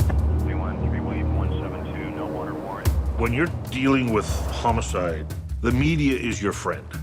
As much as they want information from you to make the 6 o'clock news, you need them to also get messages out to your witnesses, maybe to your suspect. But I just didn't like the fact that she was all over the place. Didn't sit well with me at all. The composite sketch is widely distributed, but Mary's date does not come forward. We had no one that jumped out at us and said that, you need to take a real hard look at this person. It was very disappointing because here's somebody that was knocking at Mary's door 2 days before she's discovered, and for the person not to come forward immediately was very concerning to us. This person seemed as if it just dropped off the face of the earth. Police move on to examine the next stage in Mary's timeline. Mary was picked up by a local cab from her Kimball Street address and was taken downtown to a local bar. We conducted an in-depth interview with that driver who confirmed that he had dropped her off, and he in fact saw her leave the cab and walk towards the bar. Mary arrived at the bar at approximately 6 p.m. in the evening. It's a popular joint on Lake Avenue. That was my mother's spot. She loved it there. We had gone in there with her picture. We showed it around to the different patrons that were there, to the bartender. We learned that Mary had some drinks. We learned that somebody saw her with someone. You now have a connection to a person and your victim. And certainly the theory is that, during that interaction, something went wrong for whatever reason, and then it becomes violent, which certainly happens in relationships. Detectives compare the man's description with the one they have for Chris. Chris had short, blonde, spiked hair, blue eyes. This individual that was seen with Mary had brownish hair, was a little older, so that it didn't match. So now we're trying to establish who this person is that was with Mary, and we're also still trying to find out who Chris was. It certainly is frustrating when the information that you're looking for that you think is taking you in one direction, and then suddenly you're getting different information that's making you hang a left and head in another direction. They search for any detail that could help them identify Mary's killer. We started to speak with people inside the bar, and they brought up this one point during the evening. There was a male party who was different than Chris, had apparently purchased this teddy bear from another individual. And the person that was with Mary, he was trying to warm up to her and bought the teddy bear for $5 and gave it to Mary. One of the things that stood out was this particular teddy bear only had one eye on it. Several people had indicated that they thought it was unusual. It was just another a piece of the puzzle that we were trying to put together. The canvas also helps detectives hone in on the time of the murder. Mary was seen leaving the bar sometime around 11 p.m. that night.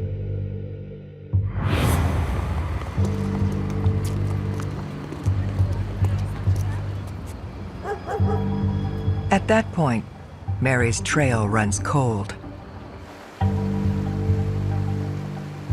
Aiming to generate new leads, they look further back in her timeline.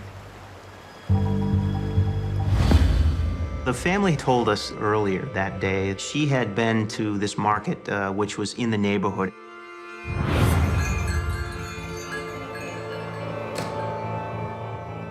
And there was the store manager, Eddie, who worked inside this place. I didn't care for Eddie. I thought he was very sketchy, weird. You know how you get vibes from certain people, and he was one of them. Allegedly, this was no shopping trip. One of her daughters had indicated that she had an issue with Eddie. Her daughter would work there part-time and stock some shelves, and that he had made an inappropriate comment to her, and that he may have inappropriately touched her.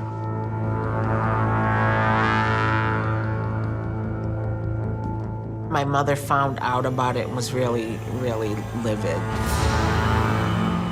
It's a very volatile situation when someone has a revelation that their daughter has been possibly molested. I wondered if he had something to do with her disappearance. Did Mary go back to the store, confront Eddie, and Eddie became so upset, killed Mary?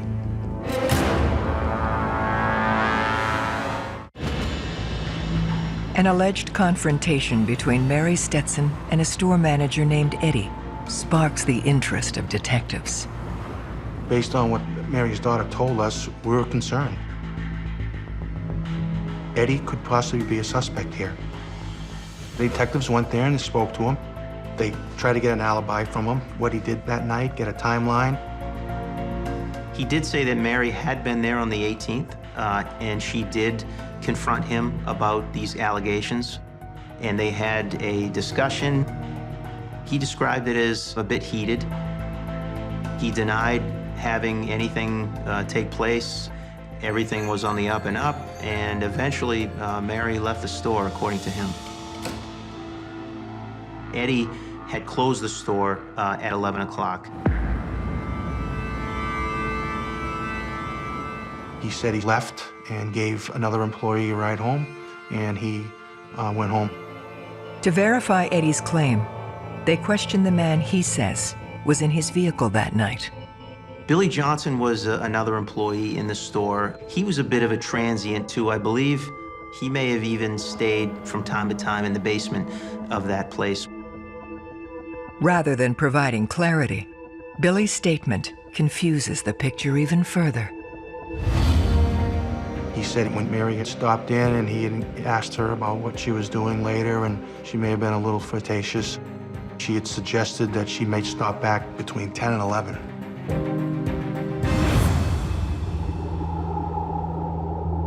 We had known that Mary was kind of a social butterfly, so it wasn't really all that unusual for her to agree to go out on a date. But the contradiction that we faced was the fact that she went to the store to confront Eddie about these allegations of sexual assault against her daughter. And while she's there, during some time frame, she has interaction with Billy, and she agrees that she's gonna have some kind of date with him later on in the evening. It just, you know, it didn't add up, it didn't make much sense. As they probe deeper, allegations surface that may explain the contradiction. People in the neighborhood said that Billy was a daily alcohol consumer, and he'd have these spans of time that he couldn't remember or just didn't make sense. When you're talking to somebody like that, you don't know what they remember and what they don't remember. Then, they discover something even more disturbing. We found that Billy worked in a butcher shop and was familiar with the process. When you hear about what took place and you see the manner in which the death occurred, you put two and two together and you say to yourself, this guy certainly has the potential to be a good suspect. With conflicting accounts of Mary's actions, police want to see exactly what happened in the store. There was CCTV video, and the camera wasn't working that night. That clearly did send up a flag that, was it just coincidental? Was it on purpose? Did Eddie create a malfunction with these cameras to hide something from the police? Certainly there was a potential for a motive, for, something bad happening. Either Eddie or Billy or both having the potential or even the capacity to do this crime and having the MO for our murderer.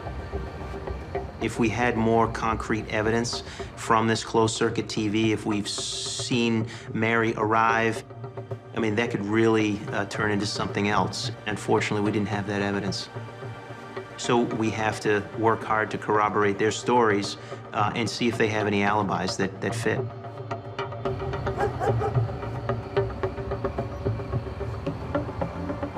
We couldn't connect Mary to Eddie because his alibi was locked up by the fact that he closed the store and he was seen by his family in another location on the same time frame that Mary had been seen in the downtown area.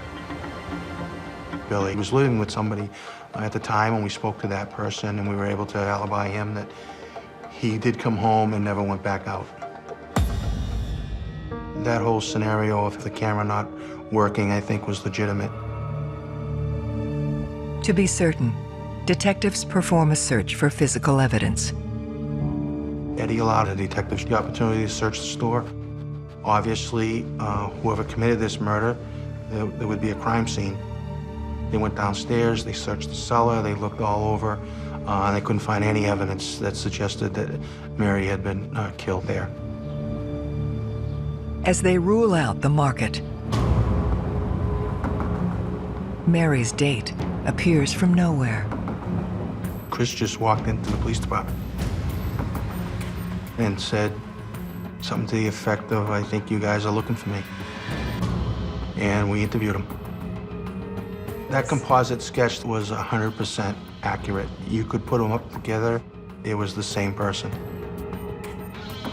What was concerning to me was the fact that after this homicide was reported, it was all over the media. And the fact that that person didn't come forward, to us, that was very important. We're wary when he walks in the station right away that he is somehow connected to this, that he has had ample time to dispose of critical evidence, that he's had time to think about the whole process, to think about a story, to think about an alibi.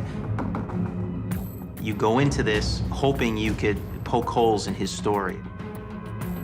He couldn't really provide a real reason for not coming forward.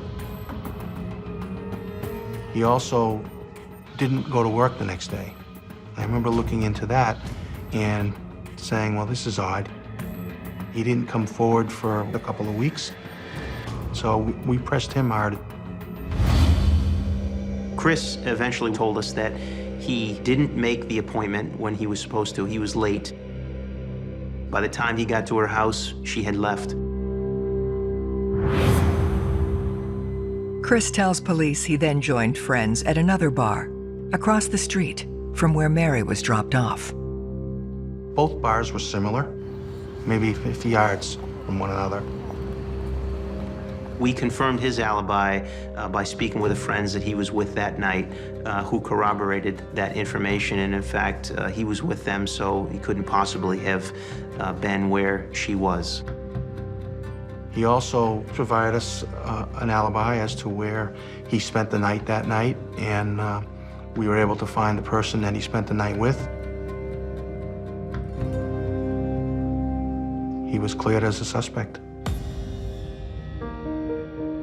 Knowing that he was a focus, a critical focus of this investigation, it is discouraging when you think you're angling for the right piece of the pie, and then suddenly, you get that ripped out from underneath you, and you realize, you have to regroup and go in a different direction.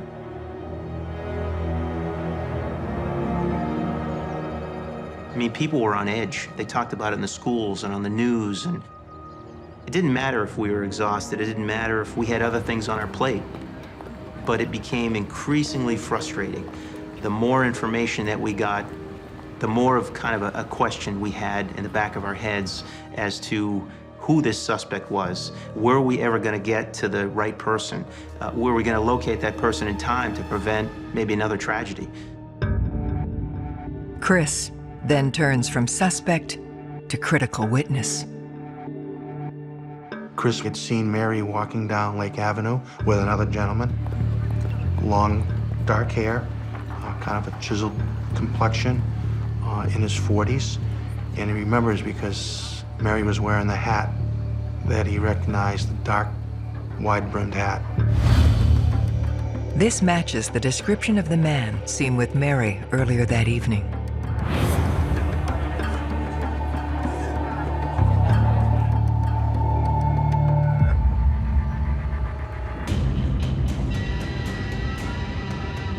More determined than ever, detectives renew their efforts with the media. You never get tired of tips, especially on a whodunit. And this was truly a whodunit. They get a break. A caller claims Mary was hanging out with a guy known only as Razor. He told us that Razor would use a knife. And he was very skilled with it.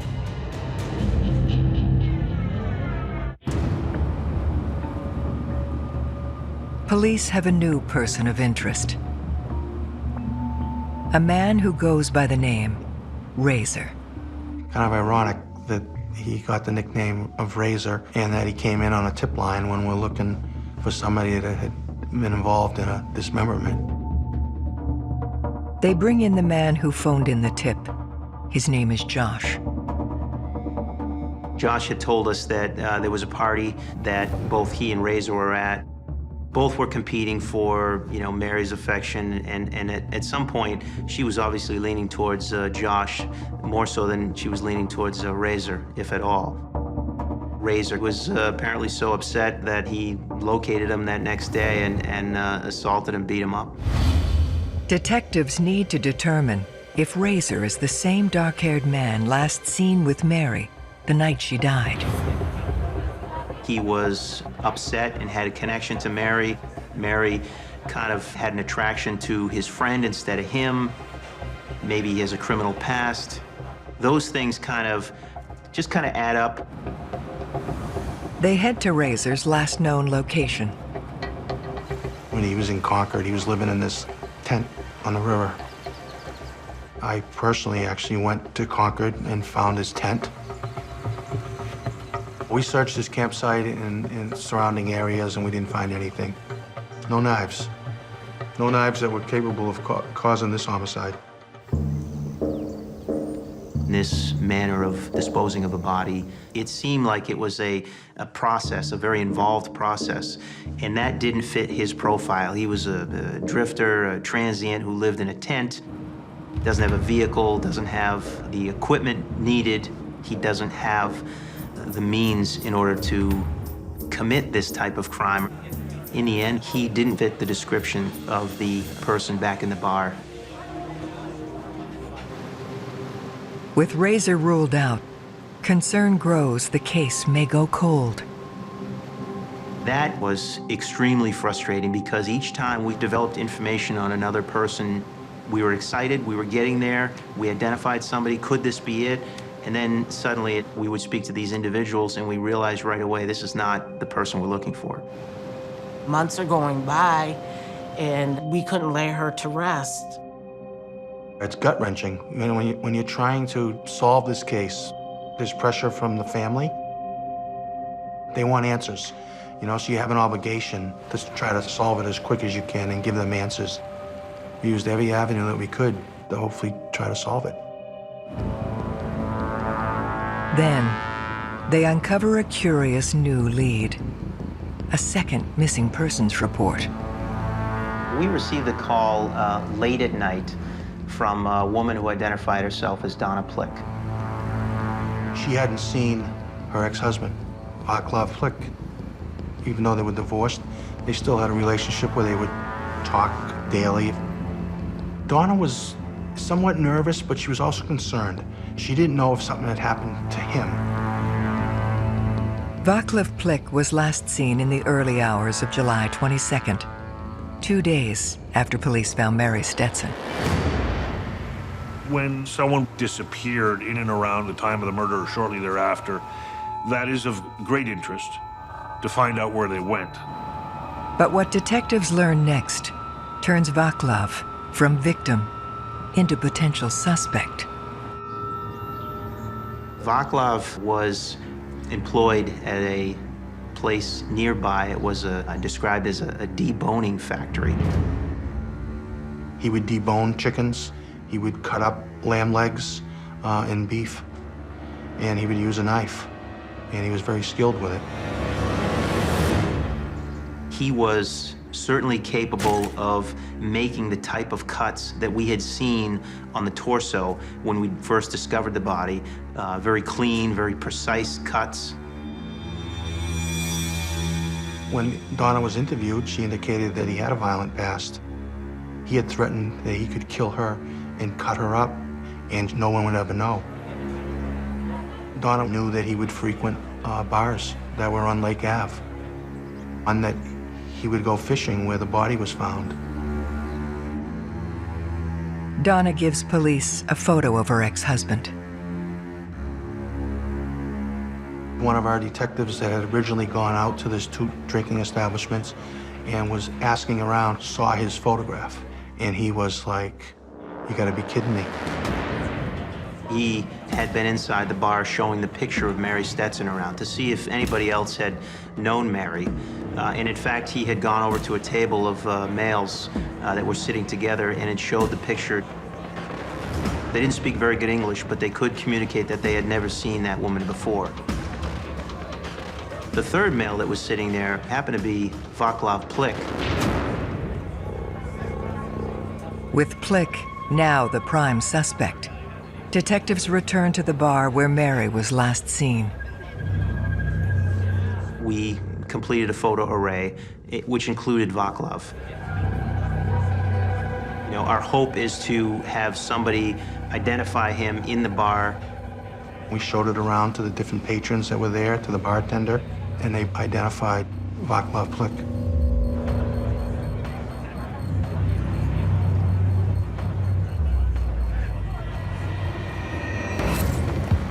They need to determine what happened in the hours after Mary and Plick left the bar. Well, we started canvassing the neighborhood where Donna showed us this apartment. And there was a neighbor that we spoke to that knew Vaclav. She had seen Vaclav arrive at the apartment with a female who was similar in description to Mary on the night she disappeared. So when we initially came to the apartment, 2 of us entered through the common hallway in the front. One of the first things we saw was what appeared to be dark stains on the wall, leaving the front of the apartment outside the common hallway and heading towards the exterior door. The stains that we tested did test positive for the presence of human blood. That gave us probable cause to get a search warrant. It was very interesting what we found in that apartment. When you first go in and just look, you wouldn't think that anything had happened there. Everything appeared normal.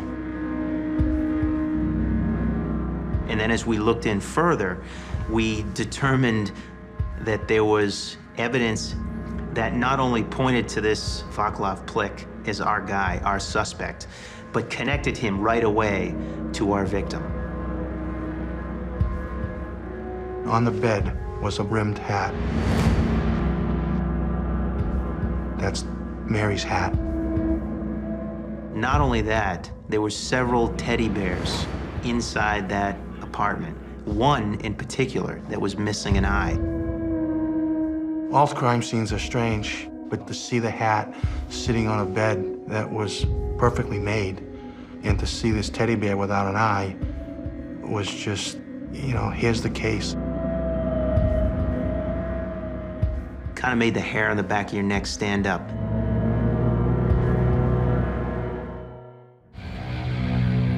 Detectives have proof that Mary Stetson was inside Vaclav Plick's apartment the night she disappeared. Now they're looking for evidence of murder. In his bedroom, the carpet was cut out. I mean, that's consistent with something happening, something staining the carpet, and then the carpet having to be removed right away. When someone's stabbing somebody, the blood is casting off. And clearly, people who clean up crime scenes forget the fact that there's other manners in which to collect evidence or visually see evidence. You turn out all the lights and you spray this chemical luminol, and it luminesces blood with like a black light, and that area lit up like a Christmas tree.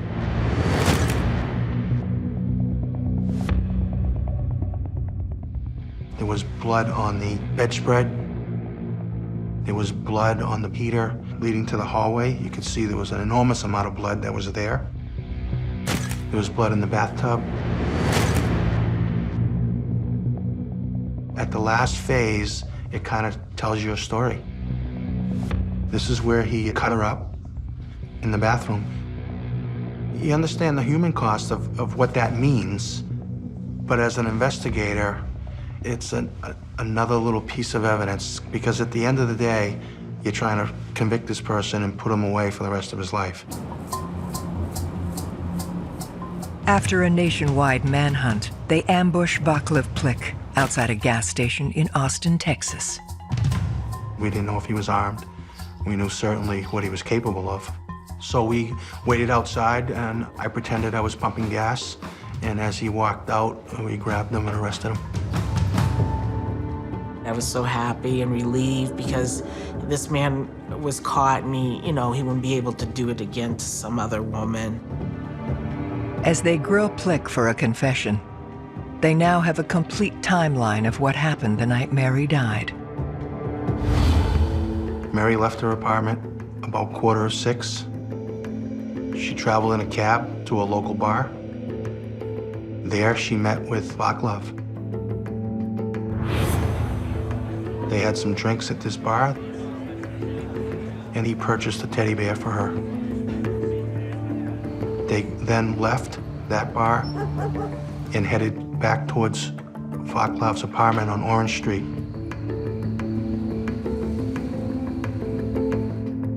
And that he tried maybe having sex with her, and she didn't want to. And an argument ensued, and he ended up violently stabbing her to death. In a panic, he didn't know what to do, so he dismembered her so he could get her out of the apartment. He used a miter saw that was in his closet, and he put the torso in a large duffel bag, and he threw her in the area that he fished at the trestle.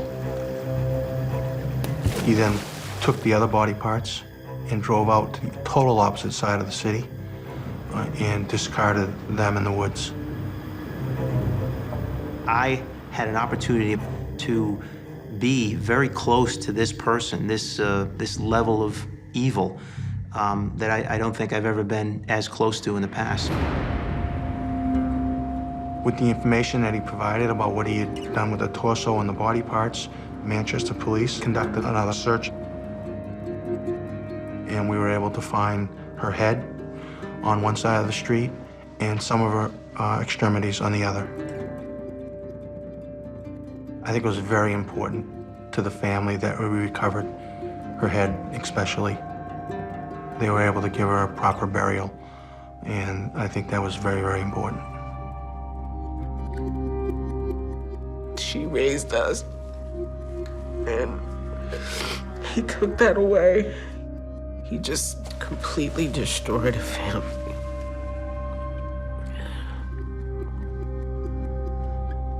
On November 14th, 2000, Vaclav Plick is convicted of Mary Stetson's murder and sentenced to life in prison without parole. I just remember when the verdict came back guilty, how emotional it was, even for me. And I turned, and Tamara was there. We embraced each other and cried. It was a relief. I gave Mark a big hug because they worked hard. And it was finally ended. And I was, I was kind of happy. Justice was served.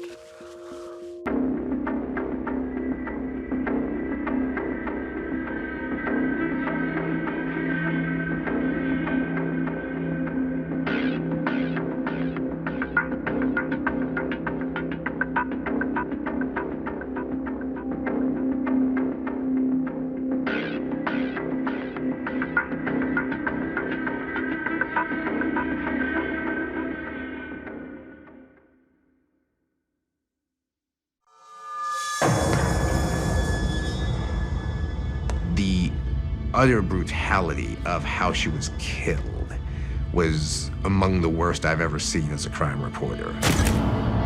A brutal killing. She tried to escape out of her bedroom window. What happened to her in her house, that shouldn't happen to anybody. A dark mystery with multiple suspects.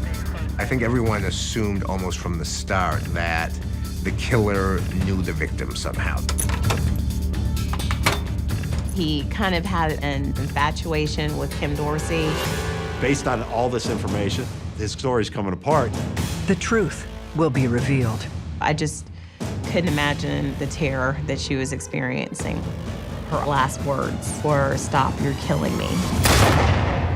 Every day in North America, dozens of people are murdered. The key to solving the toughest of these homicides lies in the final 24 hours of the victim's life. To crack the case, detectives must reconstruct that critical timeline. The minutes and hours containing evidence that can help unlock the mystery and catch the killer.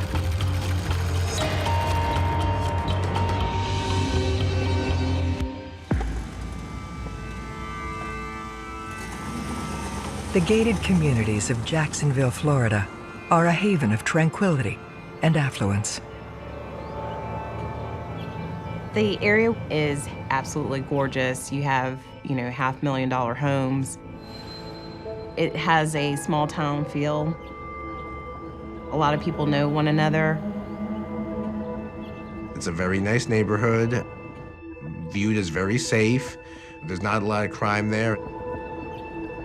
But on a quiet Sunday morning, all that is shattered.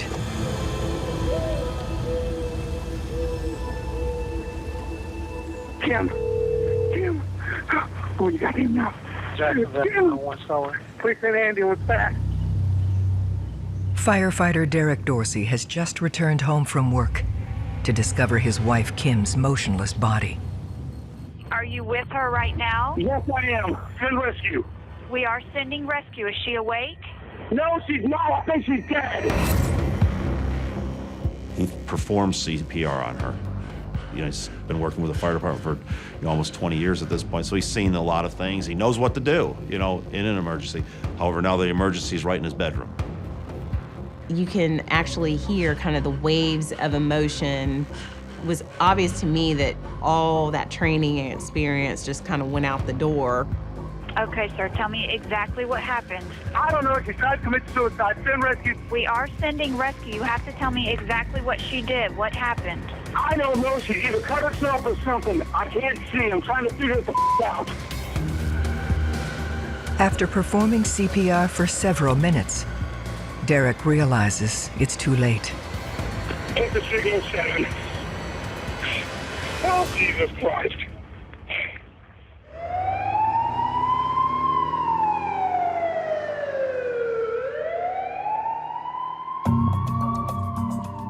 Lead investigator Larry Kuskowski and his team, along with Assistant State's Attorney London Kite, arrive at the scene. The call itself was called in as a possible suicide. But the violence that was evident in the room, one person couldn't do this to themselves. There's a large amount of blood on the floor, on the walls. There's blood on the ceiling. You just knew there was, whatever happened here was very, very violent. You know, the scene just in and of itself was like, absolutely not, this is not a suicide. When the husband found his wife, he put the comforter over her body. So all I could see really was her foot and her arm. And then when the medical examiner got there, that's when they removed the comforter and exposed the brutality of what happened to her. It's a tragic end to 38-year-old Kim Dorsey's life. Kim Dorsey owned a business in the area, very well respected. She seemed like a wonderful person, and it seemed like she had an ideal marriage. People seemed to have nothing but good things to say about her. Well, why would anybody ever do something like this? Investigators turned to her husband, Derek, to reconstruct the last 24 hours of Kim's life. Derek told us he had gone to work the previous morning. The fire department works 24-hour shifts. When he comes home Sunday morning, shortly after 8 o'clock, he walks in the bedroom expecting to find his wife, you know, in bed. They had blackout curtains, so it was very dark in there. He finds her on the floor at the foot of the bed. He goes, calls 911. But by that point, Kim is already dead. And the team believes she had been for nearly 24 hours. Not far from Kim's body are the first clues to what happened. There were plastic wire ties around Kim's ankles and in her wrists. Somebody tried to bind her up. I just figured there's probably a sexual assault here, based on, you know, what I saw. There was a broken pool cue on the floor. A gun was on the floor. There was a knife on the floor, all in the vicinity of her body. And there's bullet strikes in the wall and in the door frame in the bedroom. So somebody was in the bedroom shooting out. Did we know who shot? No, not yet. So there were a lot of things that needed to be explained. Investigators fan out to examine the rest of the Dorseys' home. Someone had gone through ransacking the kitchen, opened drawers, throwing stuff out of the drawers. Definitely someone looking for something. In the kitchen sink, there's 3 or 4 remotes in there and a keyboard that's part of the surround sound system, which was very odd. There was no damage to the front door that indicated that the door was forced open in any way. But I did notice something that was out of place. There was a ceramic dog statue by the front door, and it was tipped over.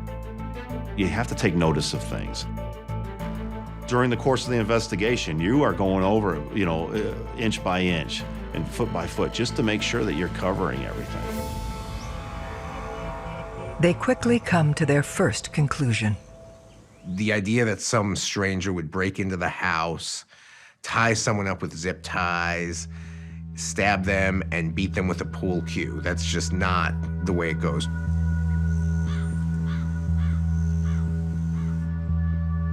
Kim Dorsey probably knew her attacker, or the attacker knew how to get into the home.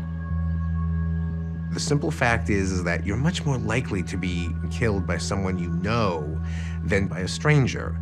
And I think police understand that. They need to drill down into Derek Dorsey's story. Anytime a wife is murdered, the husband is a suspect. That's just a fact. Derek, at this point, had been taken from the scene down to the detective division in downtown Jacksonville. After I walked the scene, I went downtown then to interview Derek. Derek, I'm Larry Koskowski. I know it's difficult right now, a lot going on, but I need to talk to you, okay? I gotta get some information from you, okay? I had him take me through the weekend. He told me on Friday night, Kim had left the house that evening for a couple hours to go do some shopping. They had stayed home Friday night, watched a movie. Derek was up early Saturday morning, and he left for work at about his usual time, right around 7, a little after 7 o'clock Saturday morning. Derek finished his shift on Sunday morning at 8 o'clock. So when he's gone for that 24-hour period, his wife was home by herself. He had tried to call her on Saturday several times via cell phone. Derek worked at a fire station that was about as far north as you could go in the county. Cell phone coverage out there wasn't always the greatest, and the call wouldn't go through. He said that it was not unusual for him not to have those calls answered. So far, everything Derek is telling them adds up, with one exception. Here's a guy that's trained professional, and we walk in and recognize the scene. This is no suicide. How did he not see that? Is Derek involved? The one thing that I remember about Derek Dorsey is that he was so transparent. I've never seen someone as transparent as him. He opened up to me. He took a deep breath and sighed, and he said, well, there's a lot, going on with both of us. He told me that him and Kim basically had just a different kind of a relationship. It was somewhat of a swinging lifestyle. So it went from not really knowing to, okay, now we have maybe some other factors going on here. I wasn't expecting that.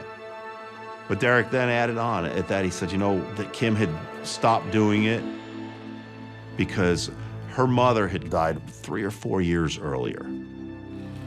Part of her way of coping with her mother's death.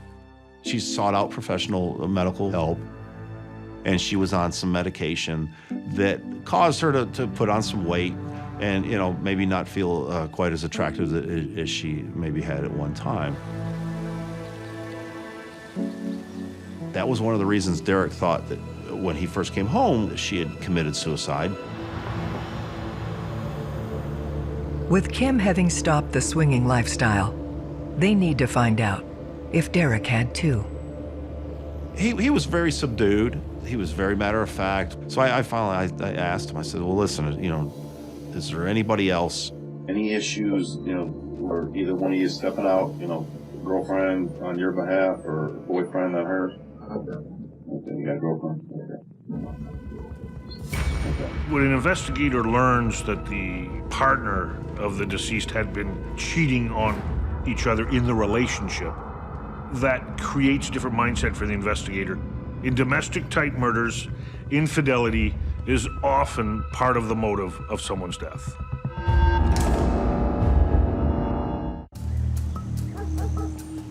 The admission of infidelity has made Derek Dorsey the first suspect in his wife's murder.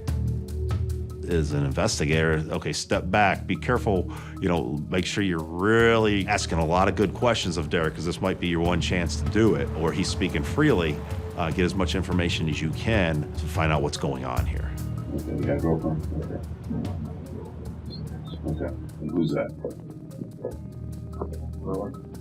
Well, we're gonna find out.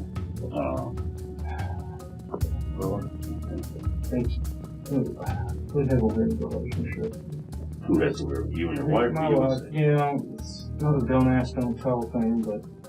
Tell me about it. She knows who I was when she married me. Now you've added some more motive, maybe. Maybe he wants out of this marriage.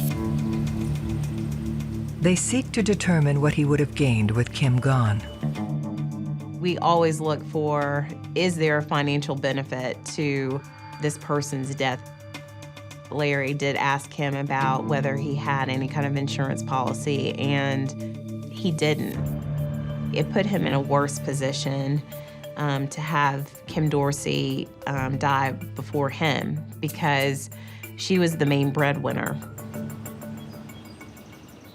But that doesn't mean Derek wasn't responsible.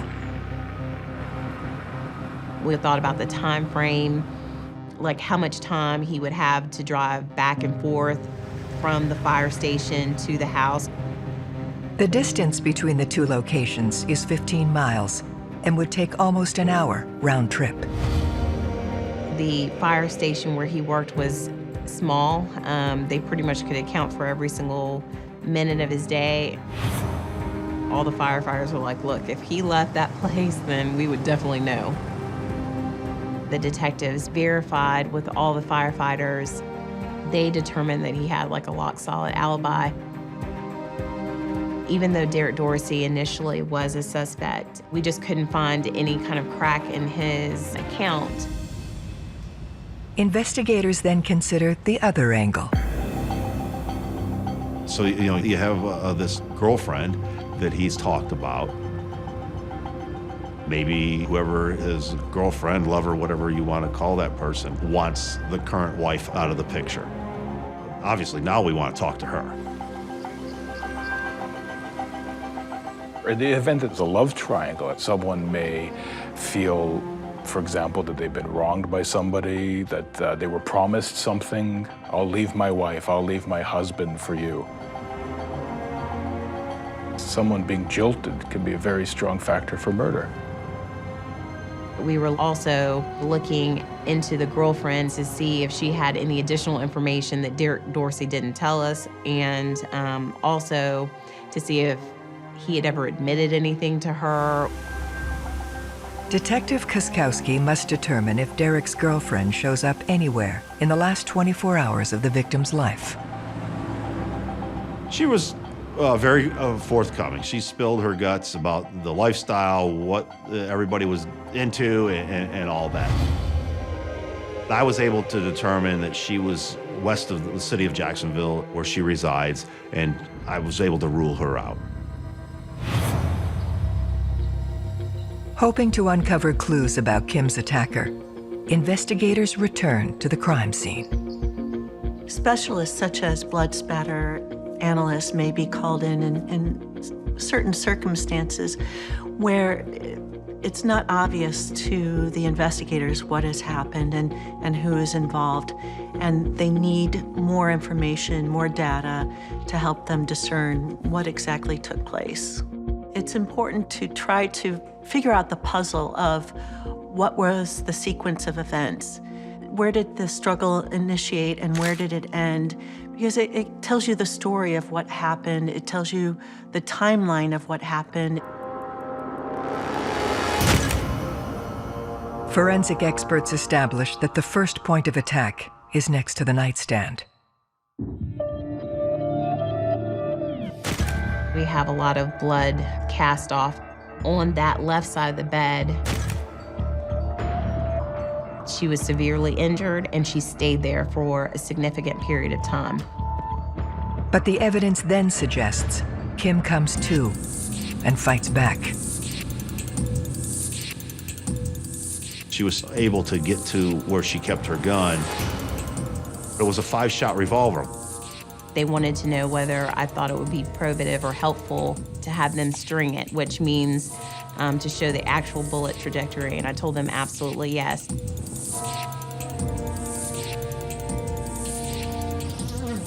Kim Dorsey had to be down and low near her nightstand. She fired off 5 shots. Shooting at somebody that maybe is standing in the doorway or coming back to the doorway. The strings reveal that despite firing all 5 rounds, Kim misses her attacker. Trying to explain 5 bullet holes, therefore 5 misses, there's a number of reasons. Fear is the #1 problem. People freeze. We don't know how we're going to react in a state of emergency until we're into it. And it's not surprising that your aim is the last thing you're able to control.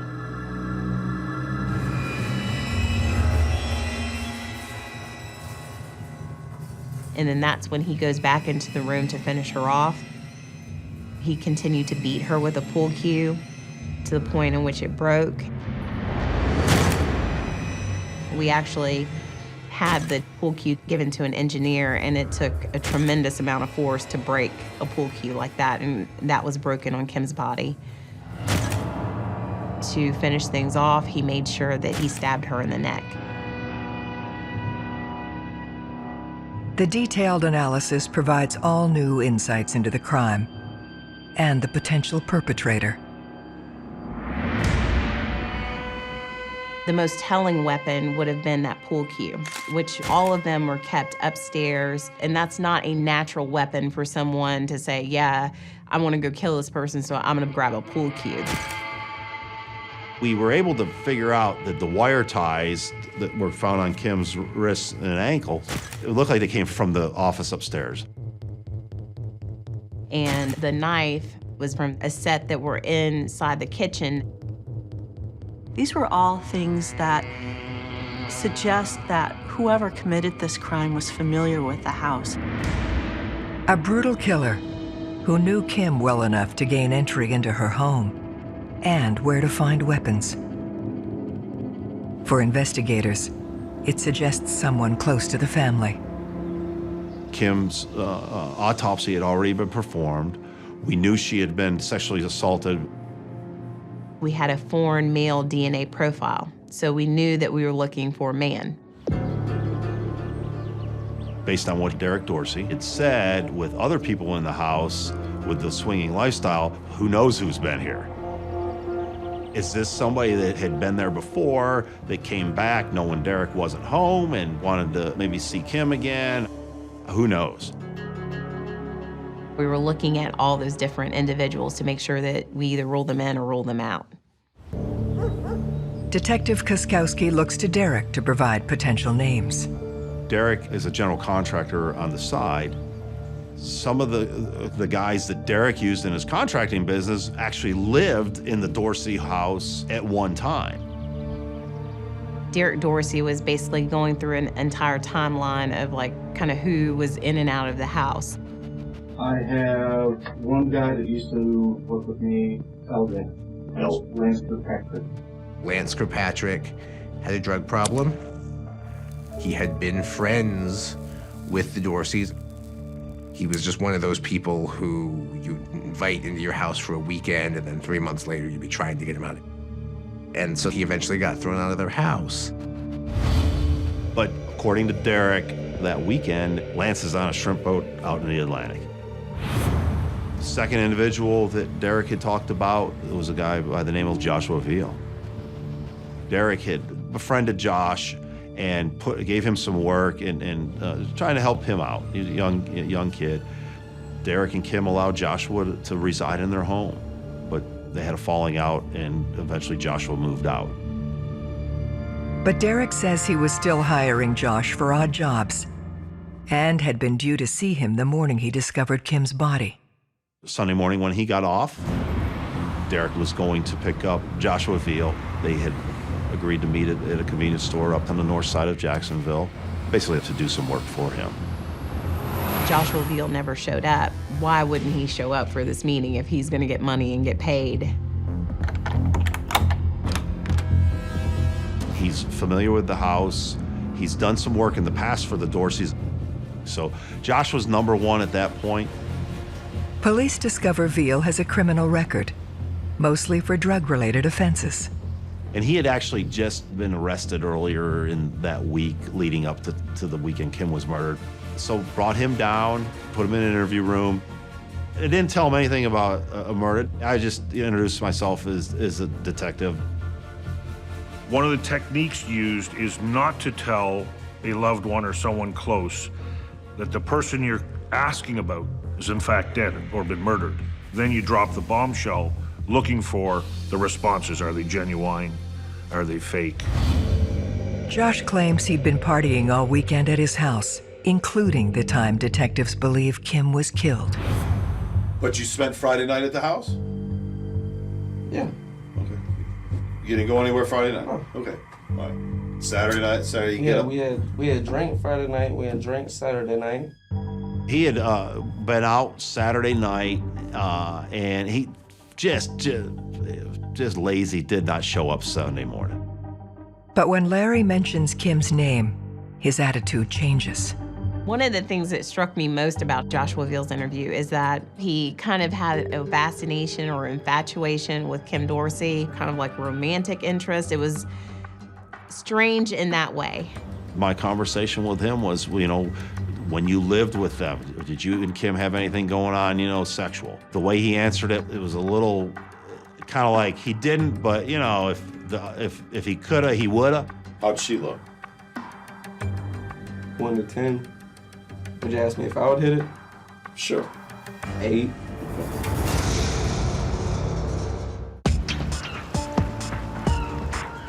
Joshua Veal's infatuation with Kim Dorsey has put him front and center in her murder investigation.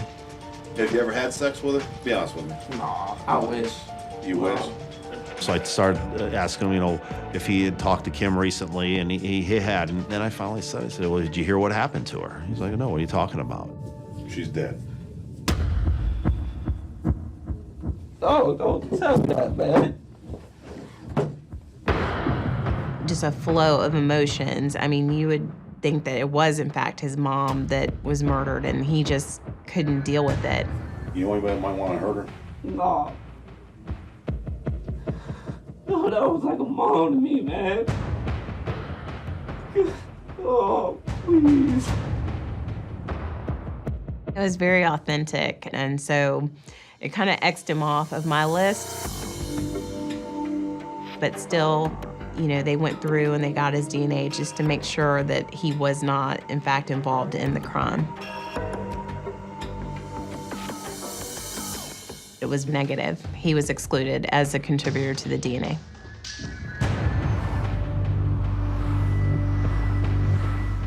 Derek provides police with additional names of people familiar with his home. Everybody we talked to, they all gave us the sample, and everyone kept coming back negative, negative, negative. So Detective Kuskowski takes a new approach. I want to do a walkthrough of the house with Derek and let him point out anything that maybe we missed, ask some questions about some things that we found before we turn the house back over to him. Because once we're done, we're done. When we initially walked the scene in the kitchen, we found 3 or 4 remotes in the sink. It's part of the surround sound system, which was very odd. Somebody had run water over the remotes. My partner asked him, hey, show us how to turn on the TV here in the living room.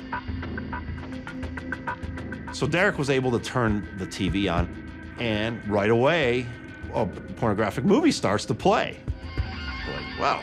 And Derek loses it. He's like, that's not mine. Whoever did this, dropping expletives, whoever did this, they watched that. That is not my movie. My belief was that whoever committed the murder at some point sat down and watched this movie. The discovery points to another man Derek says had recently been to the house. They were having problems, I think, with the remote or something with their TV system. Friday in the afternoon, they had a gentleman come over from a sound company that made some adjustments to the surround sound of his entertainment system. The service call occurred approximately 12 hours before Kim was killed.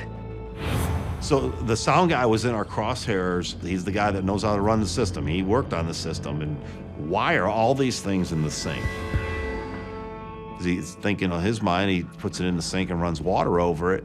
Does it wash away any DNA or anything like that? We didn't know if something happened between him and Kim where he maybe became infatuated with her or came back to the house.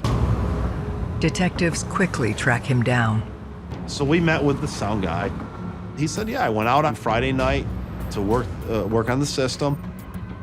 He said it wasn't unusual. He said, Derek's had me at this house before. He had another house that I used to go to and handle his affairs there with the sound system. We noticed when we were sitting there, the sound guy had some cuts on his hands. So, we keyed in on those. Were they the results of scratches that, were inflicted in a struggle with another person? We actually asked him about them, and he's like, well, I'm working with wire all the time, and I run it, up in attics, and so, my hands are always cut up. The technician is adamant he never returned to the house. We told him what had happened. He wasn't even aware of it. And this was 2 or 3 days after Kim's body was found. So he hadn't even seen anything on the news. Of course, I asked him, if he would volunteer a DNA sample, and he readily, hey, whatever you need. When I walked out of the interview with him, I said, I don't think so. The DNA test confirms this instinct. The unsolved crime now begins to weigh heavily on the team. Part of it was we had been up so long at this point, and we had taken samples from so many people. As an investigator and working with the evidence technicians, even if it takes you to a dead end, we need to go down that road, and we need to look at everything. We owe it to Kim, or any victim, that we, thoroughly investigate the entire case. Then, they get the break they've been looking for. There was a crime analyst that caught like a common, everyday type of police report on a temporary and unauthorized use of a vehicle. It's kind of a fancy way of saying the car was stolen, but you let the person take it. The theft took place just 17 hours before the murder.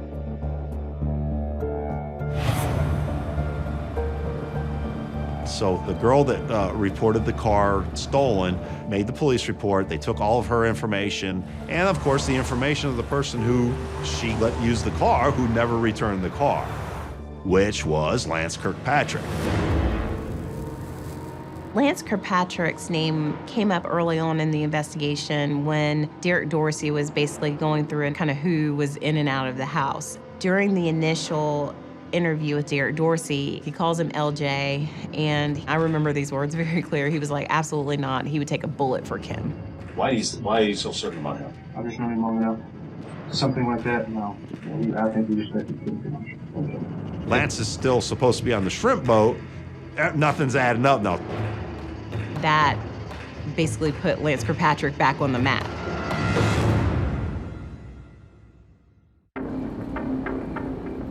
A stolen car report forces a familiar name back into focus: Lance Kirkpatrick.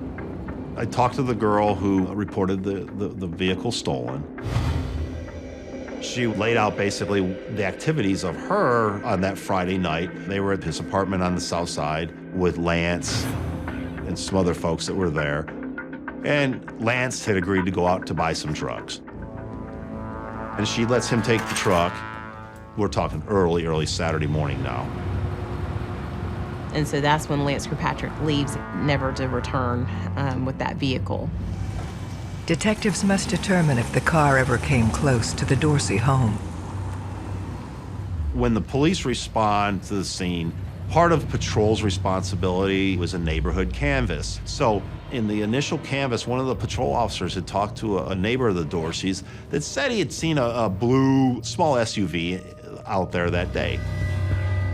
This fits the description of the car Kirkpatrick stole. Fast forward a few days, we got the information about this truck. One of the other mental notes was that there was a surveillance camera at the gate to the community. So, hey, let's go back and look at the video again. Or if it's working, we should have a video of the truck, which we did. The footage places the SUV directly on the timeline at 6:30 a.m., the morning of the murder. As soon as the police saw that surveillance video, Lance Kirkpatrick became the #1 suspect. To locate him, they turned to the woman whose car he stole. And I said, well, listen, I'm really looking for Lance. Well, she goes, well, I don't know where he is, but I know where a friend of his is named Brian Kiefer. And I said, well, I'd like to talk to Brian. So took him into custody and talked to him about basically his activities and then about Lance Kirkpatrick. Investigators learned that Brian was at the same house party when the SUV disappeared. Brian Kiefer says he goes on a night-long taxi ride trying to figure out where Lance Kirkpatrick is because he's one of the ones that let Lance use the car. So he was basically guilty by association. He can't find him, only to find him the following day.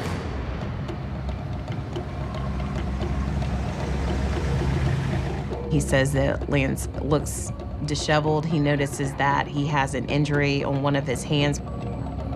What Brian then reveals is completely unexpected.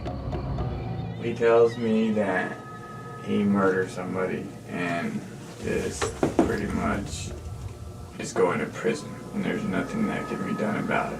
He just said it was a beating. He didn't describe it as we know it to be, which was absolutely horrific and violent. There are a number of reasons why people, quote, confess to a crime. Primarily, we see it as a guilt complex. People can't wear it, they can't hide it, they can't keep it in. That's the number one reason why people talk. Number two might be alcohol-fueled or drug-fueled, but then you're only getting a part of a story, as a rule. Usually, if a person's hell-bent to tell a friend of theirs, I did this dastardly deed, they're going to tell them some of the details of the murder itself, but not all of it. I don't know whether he hit her with that pool stick, but he kind of emphasized swinging the pool stick. Okay. And then he emphasized being shot at 5 times.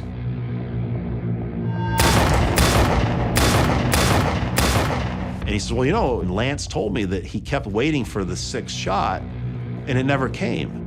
But it was a 5-shot revolver. But when he heard the window open, he thought the lady was going out through the window. So he ran in there and beat her with his hand and then stabbed her.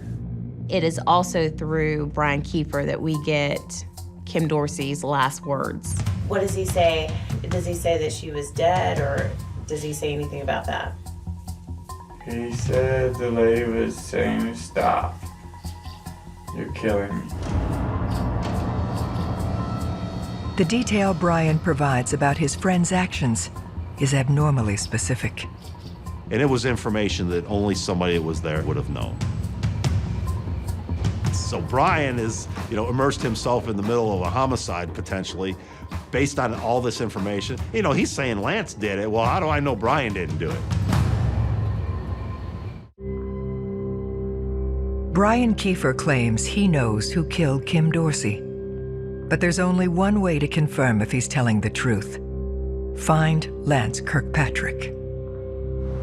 Brian tells us last he saw Lance was at Brian's apartment on the south side of Jacksonville. So we had our law enforcement go over there and pay that apartment a visit. And they found Lance hiding in the attic. The man once thought to be at sea finally sits down with Detective Koskowski. All right. Look, Lance, have a seat over there, okay? This will make it a little bit easier. He was calm, so I was trying to set the stage, just getting to know Lance a little bit more. Again, careful not to mention Kim's murder. You and Derek get along pretty well. Oh, we get along great. And he's trying to be nonchalant, oh, what are you talking about? When's the last time you were over at Derek's house? I went over there a week ago, maybe a week and a half ago. Do you remember what day it was that you went over there and did that? Yeah, it was Georgia, Florida. Georgia, Florida. So it was Georgia, Florida. It was right before the game. So did you go inside then let yourself in? No. Florida, Georgia is sort of the secular holiday of Jacksonville. Everything shuts down for that weekend. The game was on Saturday, the day of the murder. Lance has been around long enough with Derek, worked around Derek long enough, he knows the schedule too. Derek is gone for that 24-hour period. His wife was home by herself. How about you and Kim? We get along fine. Okay, you ever had any problems with her? Mm-mm. No, nothing like that? Okay. All right. No, I pretty much get along with everybody. Pretty long? Okay. What if I told you I didn't believe all your story? On what story? Well... On what part of the story don't you believe? The next follow-up question he invoked, and he asked for an attorney, and at that point, we had to stop the interview. I'm not saying anything else. Okay. Good luck to you. With Kirkpatrick refusing to cooperate, investigators must find another way to prove he was inside the house that day. Lance was smart enough to know when to shut up that night. But at this point, when we were talking to Lance, we already had DNA foreign to Kim on her body. The sheriff's office went about getting DNA from Lance Kirkpatrick's father. The similarity is overwhelming. In the quintillion, sextillion, I mean, it's like huge numbers, like 2 and 3 times the number of people on Earth. The fact that we had really significant DNA and the fact that he denied going in there was a critical lie that we were able to say, you know, yeah, we got our man. This not only confirms Kirkpatrick as the killer, but also clears the one remaining suspect, Brian Kiefer. For detectives, Kirkpatrick's movements in the hours before the murder suggest he had a sinister plan in mind. Lance had, gone out that Friday night with somebody else's car to buy drugs and didn't come back with what he was supposed to come back with. He left to try to go make things right. The one thing he knows is the Dorseys. And he knows how to get into that community. He knows how to get into the house. Lance has been around long enough with Derek, worked around Derek long enough, he knows the schedule. Derek's gone for that 24-hour period. His wife was home by herself. Lance knows that.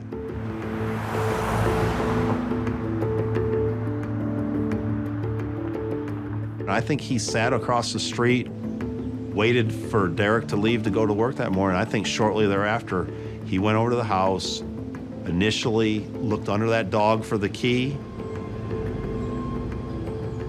let himself in with the key. That's probably when Kim Dorsey heard him. He basically lit into her physically, and it just went downhill from there. The turmoil that she was going through, just a desperate picture of a woman trying to escape. I just couldn't imagine like the terror that she was experiencing.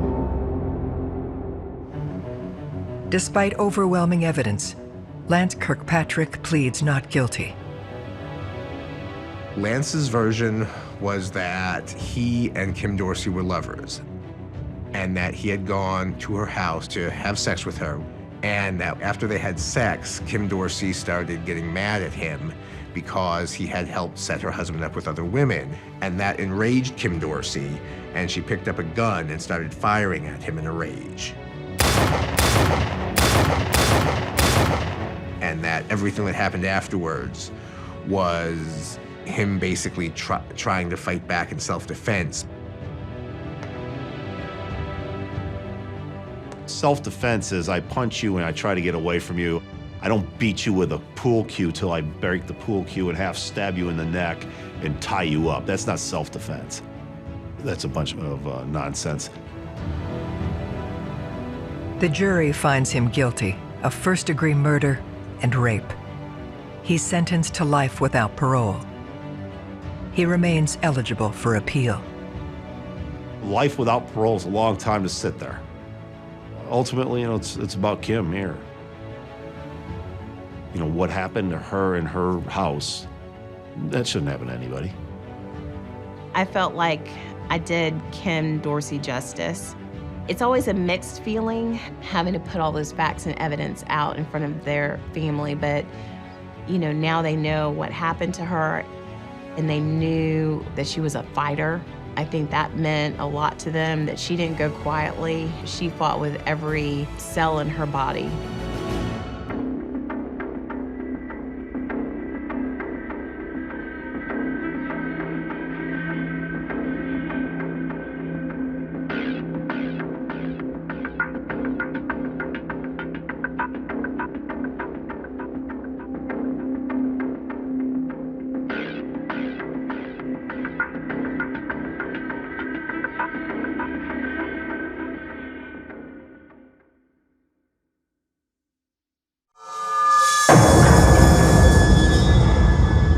This type of violence inflicted, there's a certain level of depravity involved. A brutal killing. she's having a wonderful weekend with her family, then she's gone. Her life here on Earth was over. I try not to think about how she died. Bad things happen to good people, unfortunately. A dark mystery with multiple suspects. Was this a neighbor? Was it a coworker? Was it an ex-boyfriend? We weren't sure exactly what happened. He was telling them that he was on the run and had murdered a woman in Florida. If he had a clear view of her home, he would have known that she lived alone. The truth will be revealed. My gut was telling me that this was the person who murdered Bernardet Myers. Every day in North America, dozens of people are murdered. The key to solving the toughest of these homicides lies in the final 24 hours of the victim's life. To crack the case, detectives must reconstruct that critical timeline. The minutes and hours containing evidence that can help unlock the mystery and catch the killer.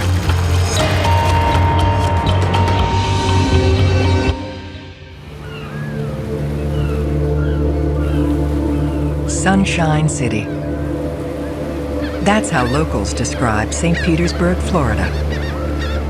I think what makes the whole area great here is the fact of the beautiful beaches that we have and the weather. You can do pretty much what you want year-round here in Pinellas County. It's really considered a really hip and cool place to be nowadays. You get a lot of what I refer to as paradise people that come down for an easy life. But wherever you have sunshine, you also have shadows. The Loma neighborhood definitely had seen its better days. It's an area where it's not unusual to see transients moving in and out. Here, the home of Bernardet Myers stands out. Bernadette's home was the nicest one on the block. And she cared a lot about her home, and you could see it. Bernadette did not show up for work that day, and Bernadette did not answer her phone and did not return any phone calls that had been previously left for her. So one of her friends decided to drive over to Bernadette's house. She looked in through the kitchen windows, and she was able to see what to her appeared to be something red, possibly blood, on the floor in the kitchen.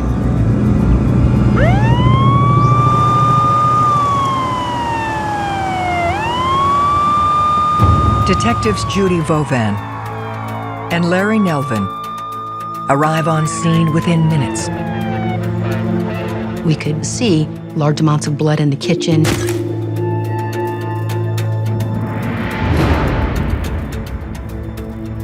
We could see the drag marks that went from the kitchen dining room area into the bedroom.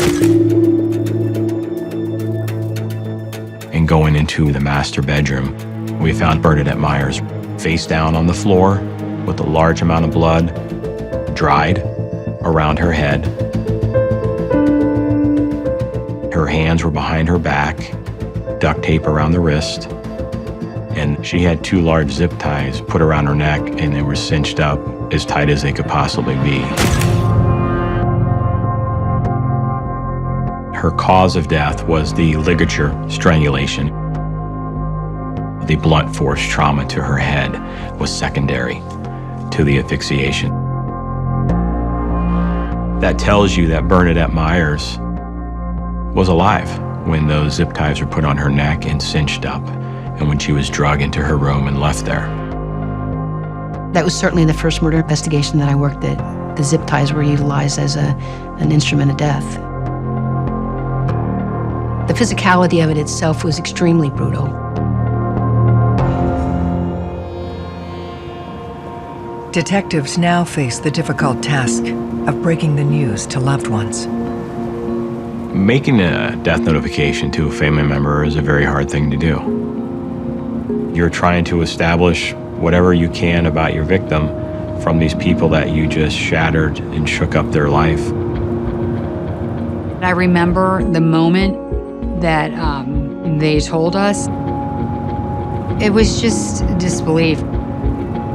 It was just a whirlwind of not knowing what took place or what happened. The weekend before she passed away, we were all together in Ocala. It was the entire family, Sunday morning. We were all sitting around. Everybody just laughed and just joked around, and really that was the atmosphere that we had. One of the last pictures that were taken of her, she was holding her great niece and her great nephew. It's a loving moment.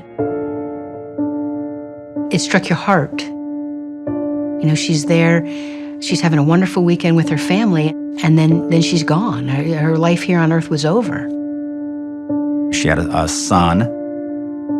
She had a lot of friends and relatives that she would see on a pretty regular basis. She was a good family member. She was a good friend. Monday, I called her because we would always talk about the weekend, and we would laugh and joke and talk about the things that had happened. I called and left her a message. And because of the time frame, I sometimes wonder when that message was being heard. We spoke to ex-boyfriends, we spoke to co-workers, we spoke to anyone and everyone that could lead us down the road to the killer. We weren't able to find anyone that had anything bad to say about her, or anyone certainly that had threatened her in any way. Bad things happen to good people, unfortunately. Determined to fill in the last 24 hours of her life, police interview Bernadette's colleague, who first spotted the blood. Her friend was very upset, very emotional, but she provided us a lot of good information, I think, to help build a timeline. Bernadette worked at Honeywell. They work on parts for the military as well as stuff for the space program. She was an intelligent person, a hard worker. She was an early riser, got to work early, left work, and she was done for the day. We learned that on the Monday, she left work around 2:30 or 3. She had a doctor's appointment, and we know she made it there. We knew that she had a problem with one of her tires. She went to an auto parts store at around 4:30. She was there for maybe 10 to 15 minutes, and then she left. Sometime around 5 o'clock is most likely when she got home.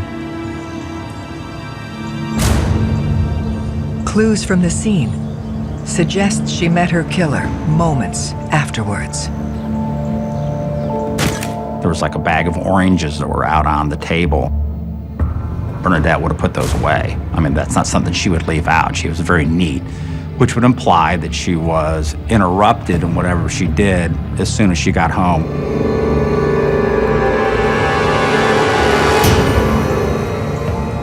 Due to the fact that she had not returned any calls and put her groceries away or changed her clothes, we feel that she was murdered somewhere between 5 and 7 o'clock at the latest on Monday. There was no kicked-in door, there were no screens missing, there were no broken windows. We did think perhaps that our perpetrator was someone that she knew or someone that was familiar with her home. We know that just based on the brutality at the scene, that more than likely it was going to be a man. There was no DNA of interest found at the scene.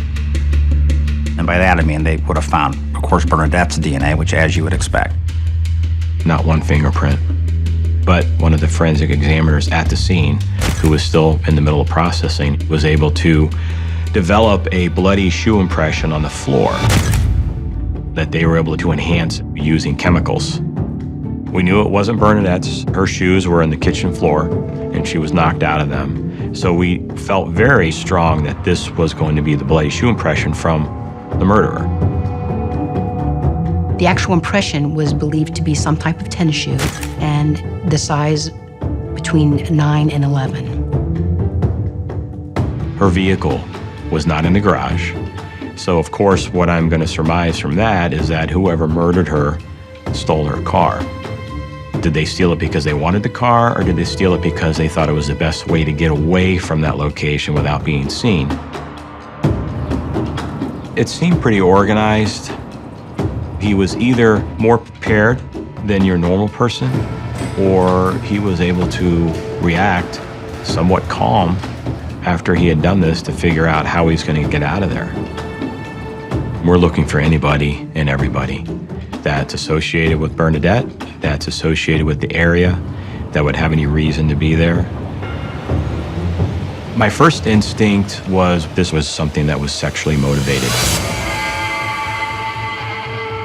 Some of her underwear apparently had been taken out of her dresser, which could be Bernardet doing her laundry, or it could be a fetish, type sex aspect to it. We have a sexual predator offender tracking unit here at the sheriff's office.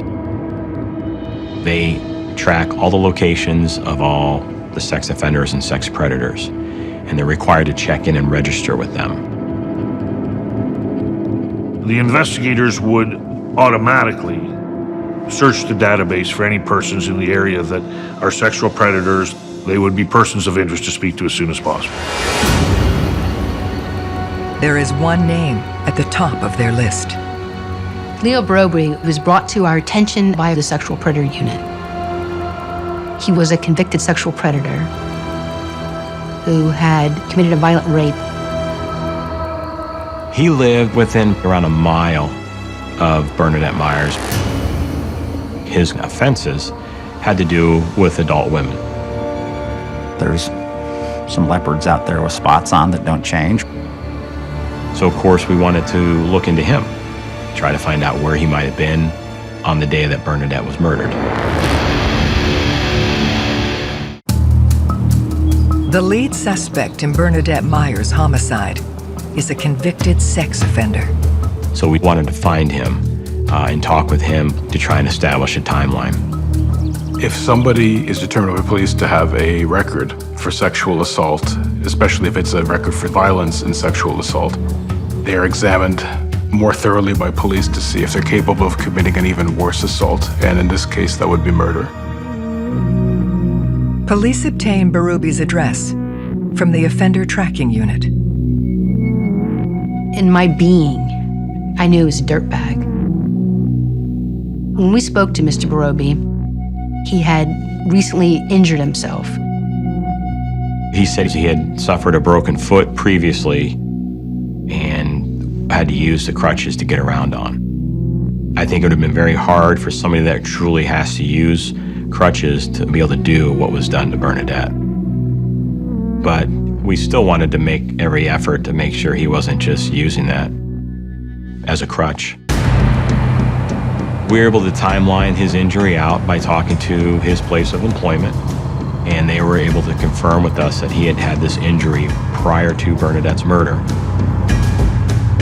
He got out of work that afternoon at 3:30, and he had to wait for a ride. So as far as the timeline goes, he wouldn't have been able to make it from where he was to Bernadette's house to commit the murder because of the physical injury. To be certain, detectives turned to the forensic evidence. When we got the autopsy results, it was determined that there was no sexual assault to Bernardet Myers. So all of that was against Leo Boroby being involved in this. We were able to rule him out as being a suspect in this homicide. Now that we knew that she was not the victim of a sexual assault, obviously the person went through something in her room and was searching for something. Detective Nalvin and I invited Michelle and Christopher, that's Bernadette's niece and her son, to come to the house to hopefully be able to assist us. As hard as it was, we were hoping that they were going to be able to give us some key information in regards to the items that were missing, that we couldn't recognize as being missing because we had never been in that home before. Everything had its place at Aunt Bernadette's house. Bernadette kept a very, very nice house. You could eat off her floor. It was very emotional for them. It was extremely emotional. But they put their grief aside and they were very focused on helping us find the killer. At first, they really couldn't tell if anything was missing until her son said, I think that my mom had a wooden jewelry box on her dresser top.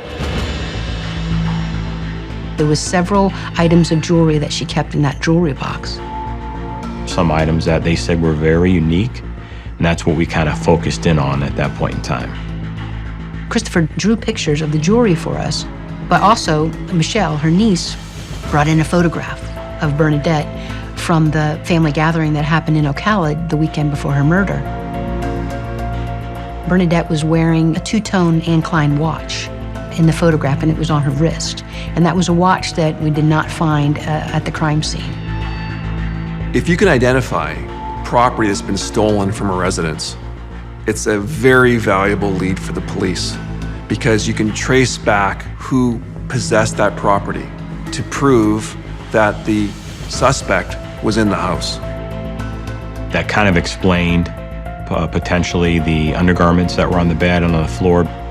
We felt that the person went through the drawers looking for more jewelry or money or something of value. Her house was almost like a little bit of an oasis in the middle of this area. So people might think that this person, because they take care of their house, has money or has valuables inside of there. There's all kinds of people going by that residence all the time. It's a very heavily traveled road. So you start thinking, was somebody staking out her residence? Investigators focus on the area surrounding Bernadette's house, looking for anything out of the ordinary. We received a phone call from my sergeant at the time, who was out in an alley that runs behind Bernadette Meyer's house. And he said he was with an individual and that we needed to come meet with them. And that's when we first encountered Lee Davey. Lee Davey happened to be walking down the alley as my sergeant was walking down the alley, and he sees Lee approaching him, holding in his hand about a 34 to 36 inch long zip tie. Davey is also found walking in the alley at the same time of day Bernadette was killed. So the proximity is there, he's got the zip tie, and he certainly looks like he would be a strong enough individual that could have exerted the amount of violence on Bernadette. He was a person of interest to us, a very strong person of interest. In my mind, I'm thinking, this could be our killer. Detectives have identified a man named Lee Davey, found carrying zip ties near Bernadette Meyer's house. Of course, he knows who she is because he sits at the bus stop across from her house. He lives across the street. He walks the alley. So, of course, we're assessing him. We're looking at his feet. Does he wear the same size tennis shoes? His mannerism? Is he perspiring? He brought us over to his apartment that he lived in, let us search through his whole entire apartment, let us look at all his shoes. He actually was cooperative with us. But sometimes that's not unusual because sometimes the bad guys think they're going to outsmart you. Lee claims to have been at work in the time frame Bernadette was killed. People will lie. Very, very dangerous to accept at face value that what you're being told is entirely the truth. Your job is to take the information, try to corroborate what you're being told. He didn't have a violent history, so there was no motive there. His shoe size was smaller than that we were looking for, that the killer had left behind. And there was nothing that tied him to Bernadette. His alibi also checks out. The zip tie, he indicates that he found it near the bus station down in St. Pete, which is a distance away, and he grabbed it and just walked home with it. So for his case, I think it's a matter of timing. Bad timing for him to be walking down the alley carrying a zip tie. When you have a person of interest that you believe could have committed this crime, You are putting all your efforts into that. And then once it gets to the point that you are able to confirm that this person, in fact, was not the killer, it's a little disappointing. But that's the truth of it.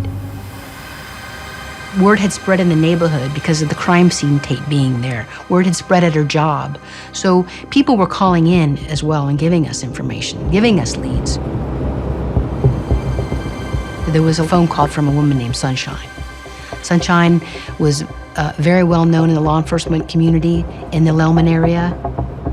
She was very familiar with the streets because at times she lived on them. She had had some run-ins with the law herself. So we certainly knew exactly who she was. And she called in and provided us some information that she'd seen a black male in the alley right before the time of Bernadette's death. She also said she saw the same person run through Bernadette's yard and then saw that person at a convenience store down the street later. So we went out and met with that convenience store. But there's no surveillance footage because their equipment's not working. They were panning for gold there, just, you know, sifting through everything, trying to figure out where's this going to take us.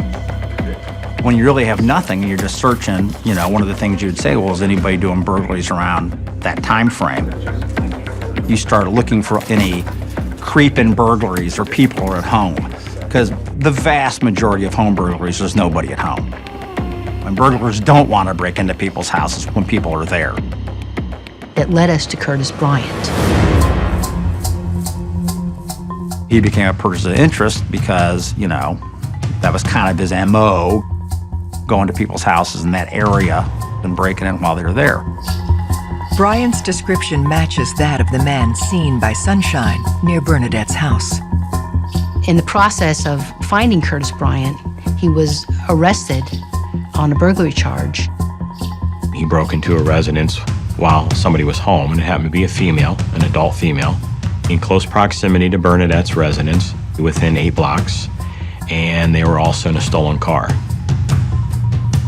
So when Detective Nalvin and I had the opportunity to interview him about Bernadette's death, he was actually in custody.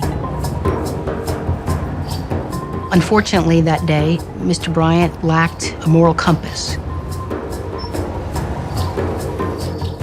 He listened to us talk, but he refused to answer specific questions, and at one point he ended up telling us he didn't want to talk anymore. If I'm his lawyer, the first thing I tell him to do is, you do not talk to the police, ever.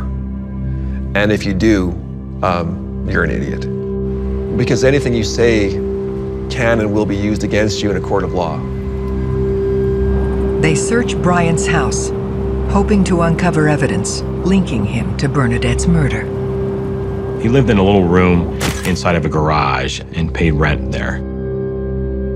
And we searched around in the garage. We were looking for anything that may have been taken from the murder scene or brought to the murder scene. We found duct tape. We found some decent length zip ties, pretty close to the length of the ones that we had on Bernadette Myers.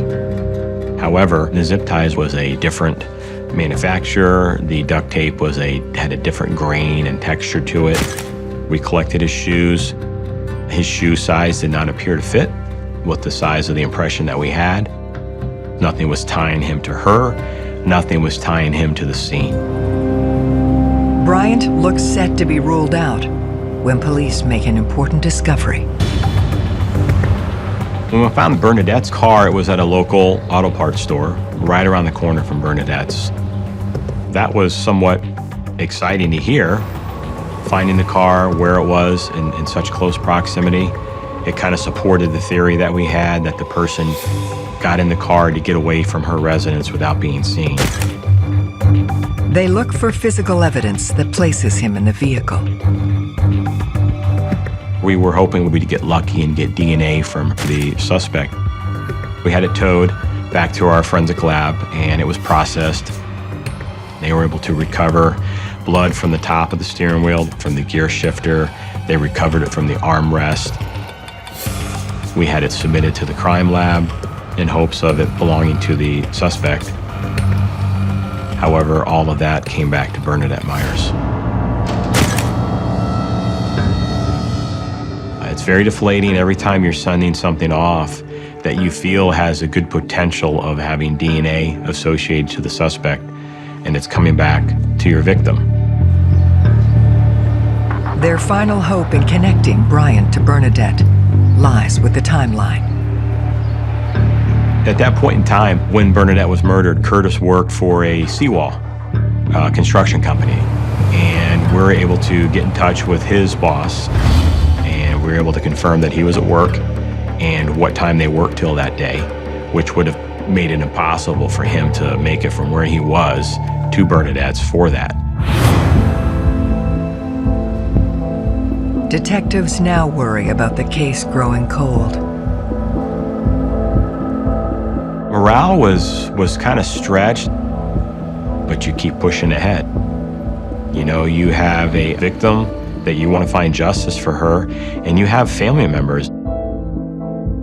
I mostly remember how I always felt they were going to catch the person that did this. I really, really felt strongly that they were going to do that. I don't think they turned it off ever. I think that they carried the weight of this case until it was done. So we were able to really put our grief aside and put all our faith in them.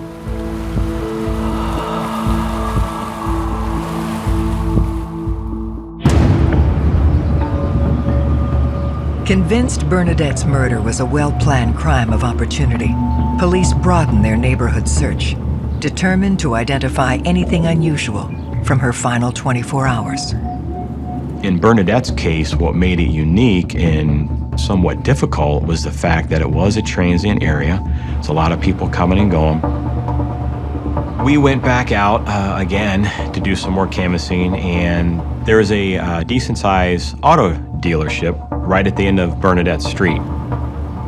We talked to an employee, and she had some very good information for us. Going back to Monday, the day that we know Bernadette was murdered, she was parked across the street on the north side of the road, and at about 4 o'clock in the afternoon, she saw an individual standing next to a van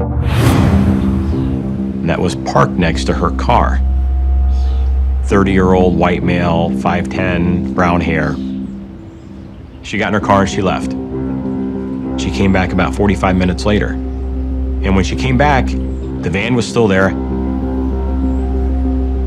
And the interesting thing is that how he was parked, if he looked down the street, he could see Bernadette's home.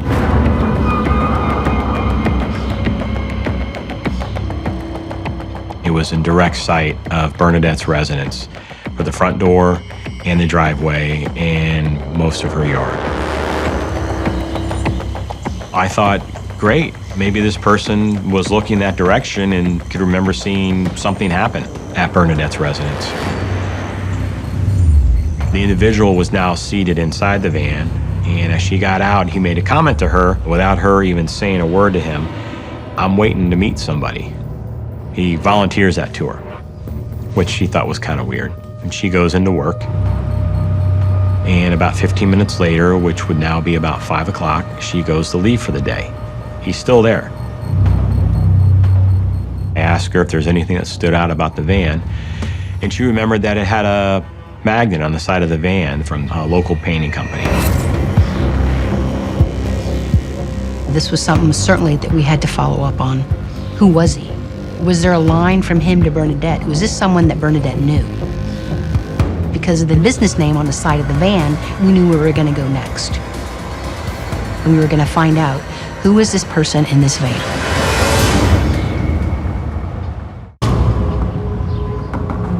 Investigators on the Bernadette Myers case worked to track down a mystery man seen outside her home on the day of the murder. So we went and found the owner of the painting company. And the owner is very good friends of Bernadette Myers. So that struck a chord. He informed us that he himself had painted the inside her residence about 4 years prior. And then 3 years ago, the outside of her residence was painted by 2 of his workers, one of them who was currently incarcerated in prison, and the other one was named Charles Hall. Detectives bring Halm in for an interview. He told me and confirmed that he did paint her house 3-4 years ago, as he remembered it. Said it took about a week to paint it.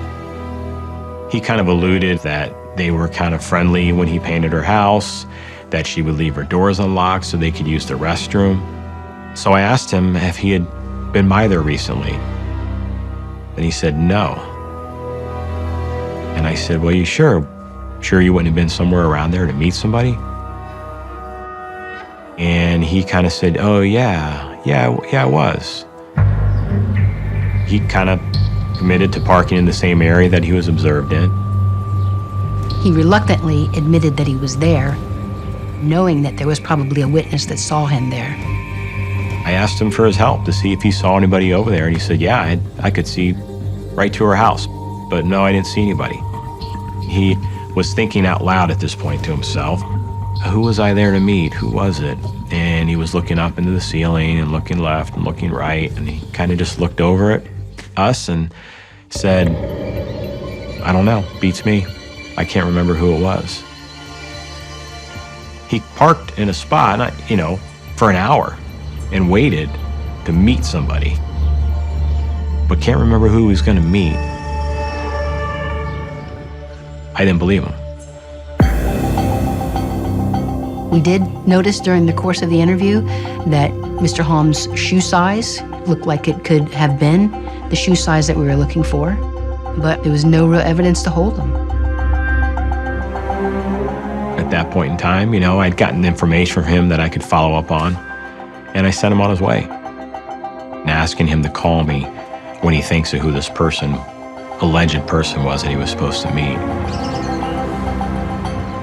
We put our surveillance team on him to establish where he's going and coming and who he's associating with so we can start talking to them. When you're a seasoned investigator and you have to allow them to go, it's gut-wrenching. Not everyone can work homicide. It's very demanding, and it can be incredibly stressful. You have to be able to shift gears very quickly, and you have to have a really strong belief in the law and in justice. As they begin the follow-up on Holm, the investigation takes a bizarre turn. There was bulletins that were put out about the circumstances of her death to other law enforcement agencies. We get a call from Alma Police Department in Arkansas about an individual who they called a hitchhiker that had been dropped off by some people because he was telling them that he was on the run and had murdered a woman in Florida. When law enforcement in Arkansas had contact with him, in going through the stuff, he had some zip ties. It's a coincidence they can't ignore. So they work towards linking the man to Bernardet.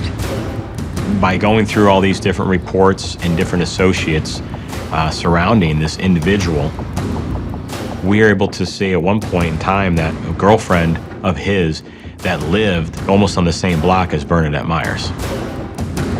They discover an incident report revealing the hitchhiker had a violent past. He had been involved in a shooting and kidnapping, so to speak, with an ex-girlfriend or ex-wife. So you see that there's a violent tendency from this unstable person. And then you have the fact that he's saying he murdered a woman in Florida. We are doing everything we can to try and establish where he's been for this time, because he wasn't with the people that he was hitchhiking with anymore, and law enforcement had already sent him on his way, and now he was in the wind. It was very frustrating. They work to place their new suspect in Bernadette's neighborhood at the time she was killed. If you can get the timeline right, you can prove or break the suspect's alibi. We found evidence he was in some facility in Tennessee during the time frame of Bernadette's murder. There was nothing put in him in this area recently. As this investigation went on, it seemed that everybody we came into contact with now all of a sudden is either carrying a zip tie or has them in their garage. None of them were the size of the ones that we found on Bernardet. You want tips to come in, but it depends. Sometimes you get a lot that don't lead you anywhere. Some are good, but you can't pick and choose which ones you get, so you have to work all of them. The investigation gains new traction when the surveillance team makes an important discovery about painter Charles Hom. We learned that he was a frequent pawner. A lot of his pawn activity was tools and construction equipment, things of that nature. In Florida, when you pawn anything, you're required to, 1, provide a photo ID, and 2, you're required to provide a thumbprint. If we have any suspicion that could have been a robbery or burglary, you're going to look for somebody pawning this stuff to get the money for it. Detective Nelvin checks Hom's most recent pawn activity. After Bernadette Myers' murder, he pawned some women's jewelry. We traveled to the pawn shops. And based on the drawings by Christopher, we were able to determine that there were several items pawned by Mr. Hom that belonged to Bernadette. These items were sent to the lab for a DNA test. On the pink coral ring was our one piece of DNA evidence that belonged to Bernadette Myers, which proved that that was her ring. And the concerning part about it is that we're finding that in one particular transaction, he was pawning this before we'd even found her body inside her house on Tuesday. That was a true breaking point. With the circumstantial evidence mounting against Charles Hom, detectives are able to subpoena more of his records from the day of the murder. We got his phone records, and we're able to see what I would describe as a frantic attempt to get a hold of a friend of his named Gary. It shows a flurry of phone calls, like I think it's 6:20 or 6:22 that evening. The calls fall right within the time frame of Bernadette's murder, making Gary their next priority. Gary told us that he was friends with Charles Hom, and he also told us that he had gotten some jewelry from Charles. He also told us that his wife had some of the jewelry. So at that point in time, we go find his wife, Kimber. As I looked at the watch that she's wearing on her wrist, immediately flashed this picture that the family had provided to me of when Bernadette was in Ocala one day before she was murdered. She was actually wearing Bernadette's watch. There's a part of me that thought that, there was some divine intervention happening there. That's one of those moments that you pray for. I think the stars just aligned with us having the weekend together, and it was just such a beautiful weekend, but that we had the picture of the watch. As Charles Hom is charged with first-degree murder, detectives can now identify the critical details from Bernadette's final 24 hours and the events that drew her ever closer to a desperate killer. The day before, Bernadette had been with her son visiting some relatives in Ocala. Bernadette came home Sunday evening. She went to work on Monday. She stopped a couple places on her way home for errands. Charles Hom sat in his van for an hour waiting for her to get home.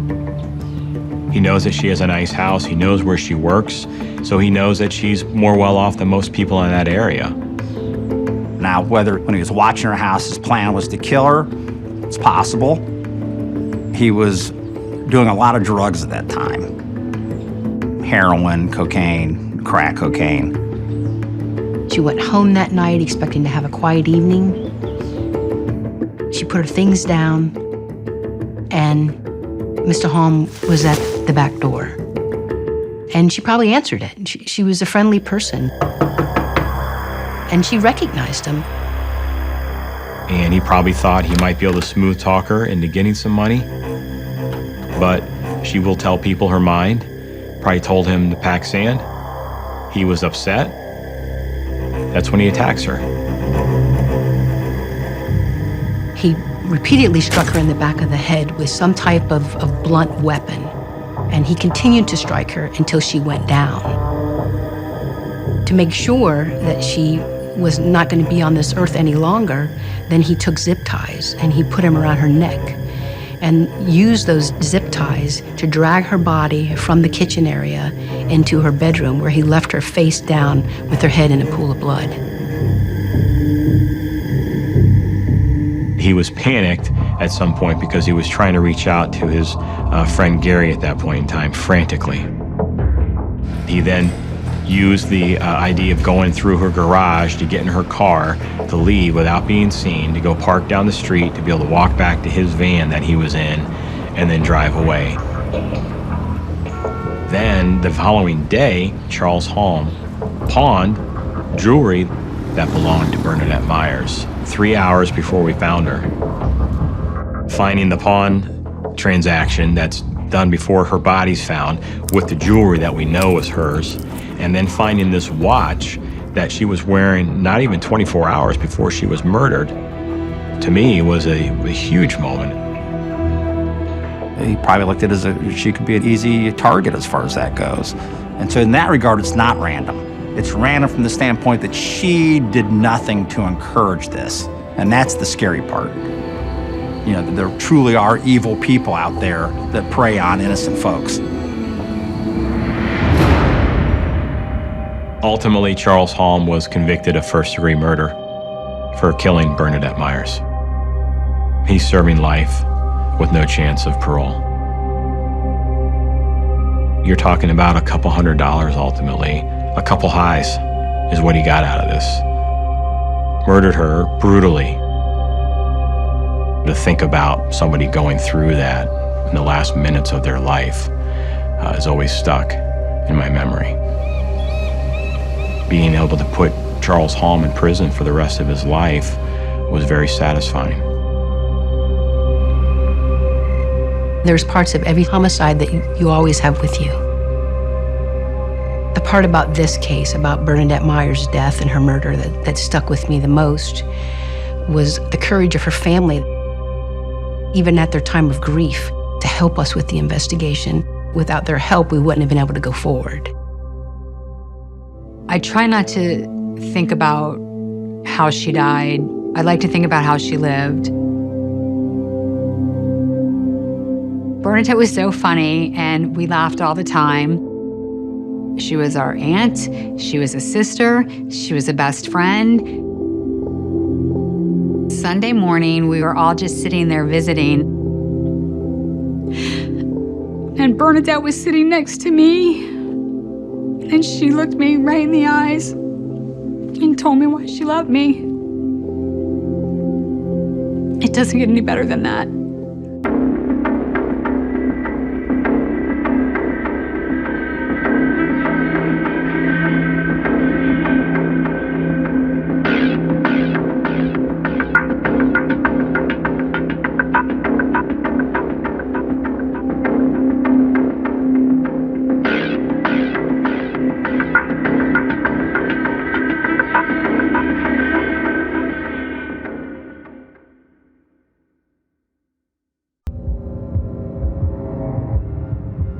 There's usually not a lot left of a person once they're shot with a shotgun.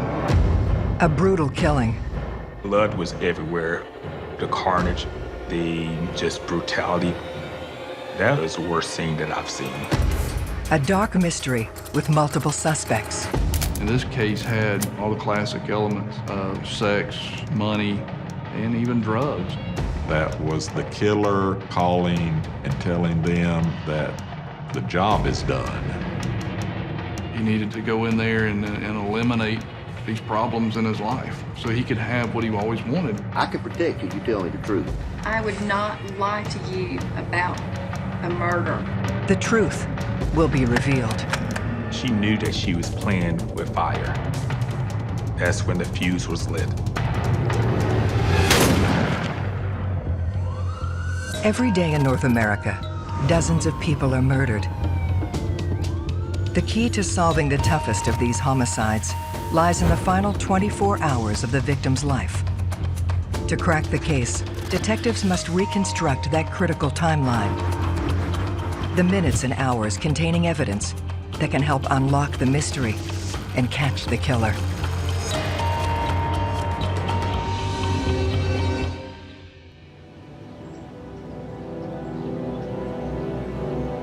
Springfield, Georgia, personifies the small town charm of the South. Springfield is the county seat of Effingham County. It's a quiet little community. It's rural, a lot of farmland. It only has 2 red lights. That's how small it is. Just a few thousand people. One hot summer night, violence erupts at one of the county's most respected homes.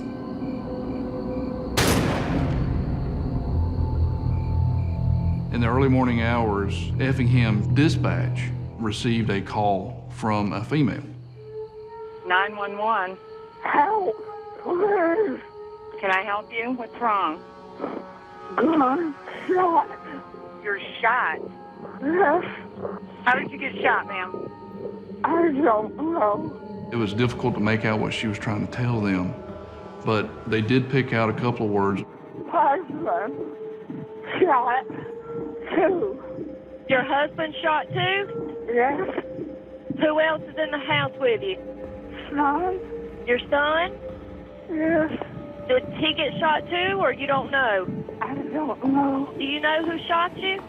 No. Okay, just stay with me, honey. I got somebody coming to you. Just stay with me, okay?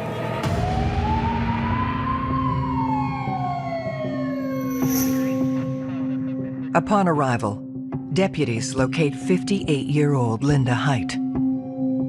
When the first responders arrived, they could not believe Linda was even alive.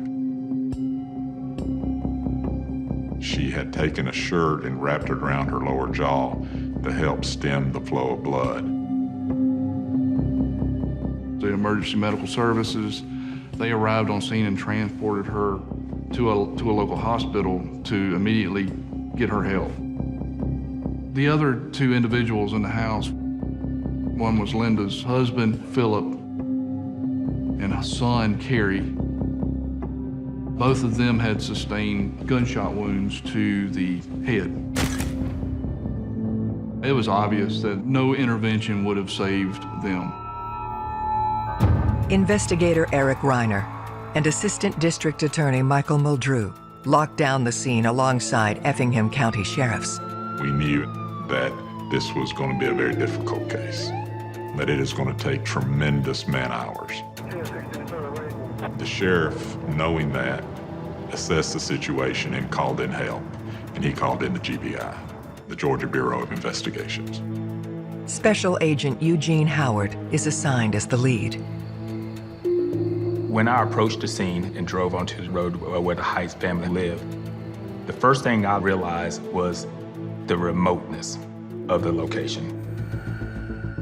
It was in a rural location, family dwelling down a dirt road. It wasn't in a public area. Inside the home, I noticed the overwhelming smell of gasoline. We immediately realized that the person who did this was gonna try to set the house on fire, to try to cover up the evidence. But the crime scene remains intact. It appeared that the son, Carrie, was shot first. Carrie was in the bedroom to the left. He was shot at close range, and he was shot with what appeared to be a shotgun. You walked down the hallway and you were able to see the father, Philip Height. It appeared that Philip raised up in his bed as a result of hearing the gunshot. Then Philip was shot. Immediately to the right, you see that there was a gunshot through the bathroom door where Linda was shot at.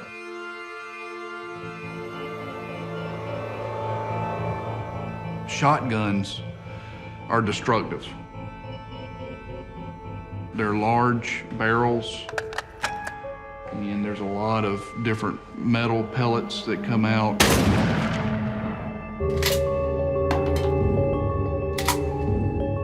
There's usually not a lot left of a person once they're shot with a shotgun. Blood was everywhere. That's, as of today, was the worst scene that I've seen as far as the carnage, just brutality of the scene, and the sheer will for Linda to live. We wish we could have talked to her, but at that time she was in major surgery in an attempt to save her life.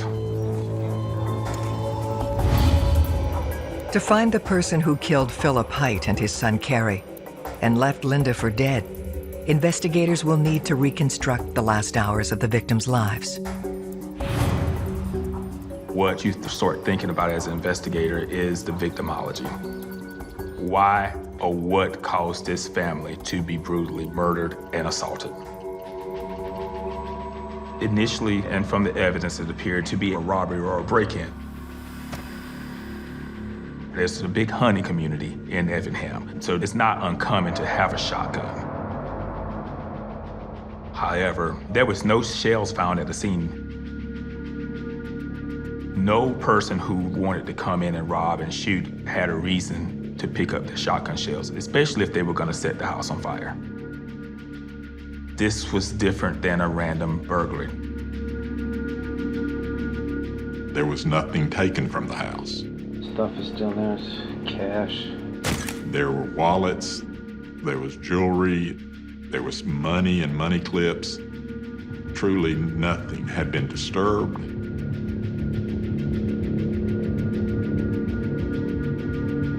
Indication from the scene was that the person went in with the sole intent of killing every soul in the residence. The apparent targeting of all three Heights in one attack directs them to examine the family history. Their family's been in this county since its foundation. Philip Height was well known, extremely well respected. He was connected with a lot of the movers and shakers in South Georgia, and if you wanted to get a real estate deal done, you went to Philip Height. Philip was the breadwinner. Linda was the homekeeper. She took care of the kids and was the traditional Southern belle and the matriarch. They had 3 sons, Carrie Height, the youngest, Chris Height, the middle child, and Craig Height, the oldest. Carrie was his daddy's shadow. And he actually worked with him every day in their development company. In a lot of ways, there were 2 peas in a pod. Carrie was also married to his high school sweetheart, Robin, with whom he had a boy and 2 girls. They went to notify Robin at her home. They find her there with her children. She was told about the murders. She was distraught. Robin tells police Carrie went to his parents' house at approximately 4 p.m. the previous day and had called to say goodnight to the kids at 8:30. The Heights held family higher than anything else. It was beyond devastating. There's a lot of emotion in all of this, but your job is to solve the murder. Very difficult questions have to be asked. That's your job. It's not like you like to do it. You have to do it. She stated that she didn't have any idea who could have done this. Then she asked, had anyone talked to her brother-in-law yet? Referring to Craig. Police locate Philip and Linda's eldest son. Craig was actually living in a friend's hunting cabin, which was several miles away. When we arrived, Craig was upset, just dismayed, grief. He gave a statement.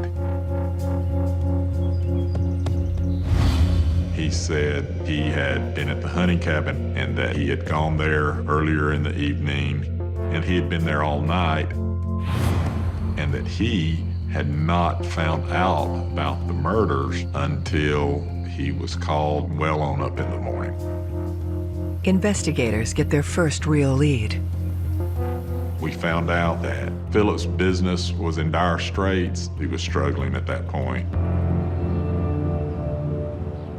Due to the downturn in the economy, a lot of real estate deals were going bust. There were foreclosures left and right. Billions, if not trillions of dollars was lost in the 2008 financial crisis. Millionaires reduced to paupers. And that leads to a number of people having motive to commit murder. One of the investigative tracks that would have had to have been investigated was whether money was owed to clients in the business that the father and the son ran. They might appear successful from the outside, but as in many instances, looks can be deceiving.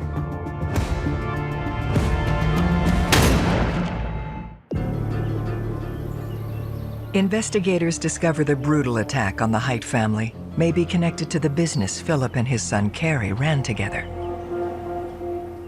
There had been some contentiousness between Philip and some of the other people that he worked with in development business and bankers, and we thought that somebody did this to get back at him somehow. You must investigate creditors or persons that were involved in the business. Is it 10, 20, $30 million at stake? People will do anything for money. As they start their inquiry, they receive a tip.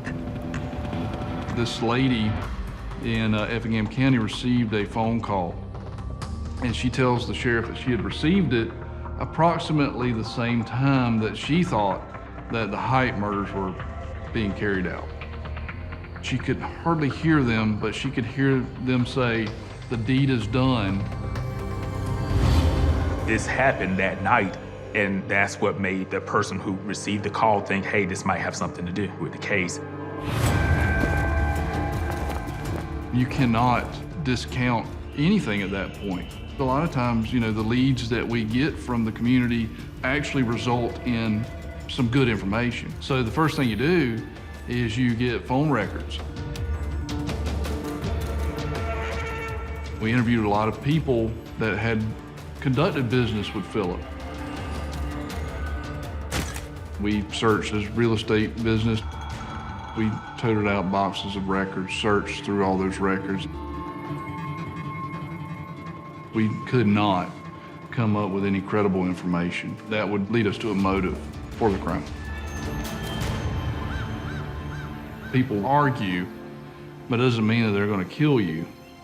Maybe he did have an exchange of words, but that was not a viable motive for murder. Philip would not have made any decisions that would have jeopardized himself or his family. He just wasn't one of those type people. He wasn't dealing with the mob. He wasn't borrowing money from loan sharks. He was a hard businessman, but he was a businessman. Police pore over phone records, finally locating their mystery caller. It was just a random telephone call in the middle of the night for someone that was doing some repair work at a restaurant. That person called and said, hey, the job is done, and they called the wrong number. It just proved to be just a random telephone call, but it had to be investigated. They turn their focus to the middle son. Chris was a successful builder and lived close by Linda and Philip and was a real integral part of the family.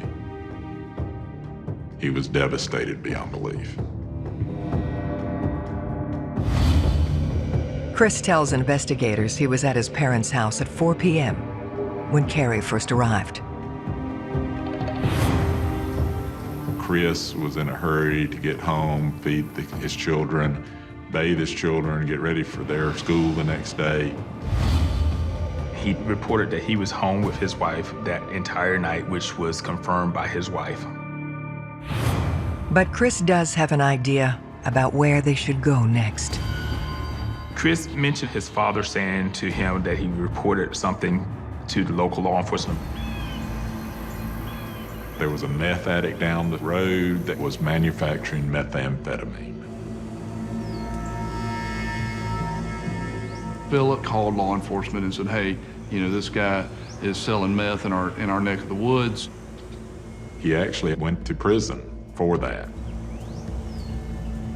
They thought that maybe this particular person had something to do with the death of Philip and Carrie Height. Police learned the man, Peter Hoffman, served close to 3 years for possessing and manufacturing methamphetamine. Crystal meth is a huge problem in the southern United States. And people who have a drug trafficking network will do anything to keep that network. And if you're a crystal meth dealer, you're a bad person, capable of terrible acts. And if you go to jail because somebody ratted you out, and you sit in jail and you stew and stew, in this case, it's entirely plausible that the father had a target on his back. They determine Hoffman lives just over a mile from the Height home. You know, you have to track this down. You can collect all this evidence, but until you confront that person, you don't really know how it fits together. You knock on the door, you talk to the guy, and you do an interview. Hoffman claims he was nowhere near the Height house that evening. We've all done this for many years, so we get a feeling on whether or not someone is being honest. You know, you can tell if something's off. You speak with them and question them about the evidence that you've collected, and you look at the reaction, and it kind of helps you synthesize this evidence and see if it's actually something that you can use that points to the guilt or innocence of the person. And in that particular case, did not pan out. It was a very tantalizing rumor, but there was absolutely no evidence that this guy had any ill will towards the Heights when he got out. Investigators turned back to the scene for more clues. We noticed that there was a key in the door, and it was a true deadbolt, which means it's keyed on both sides. Through the family, they learn of a backup key used only for emergencies. Only a handful of people knew about this secret key that allowed access to the house. It was kept in a utility room off the carport in a special little notch above the door, and it would not be something that even a trained burglar would normally find. When the garage is searched, that key is missing. So we knew that that was the key from the secret hiding place. It would lead me right away as an investigator to believe this was some form of what we'll call an inside job.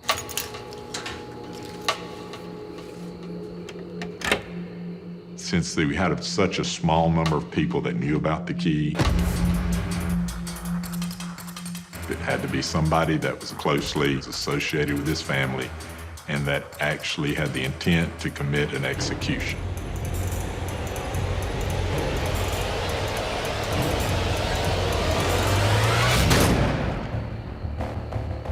They press the family to identify anyone with knowledge of the key. One name stands out.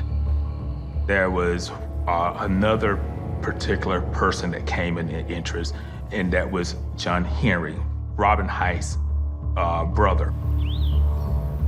It was mentioned to us that, well, John Henry goes onto the property all the time, and he would know where the key was at. John Henry was mentioned by the family because he had personal problems. And so you have a person of interest who has access to the deceased house. You have to now track the suspect's movements in those 24 hours to figure out whether or not this is the person who did it.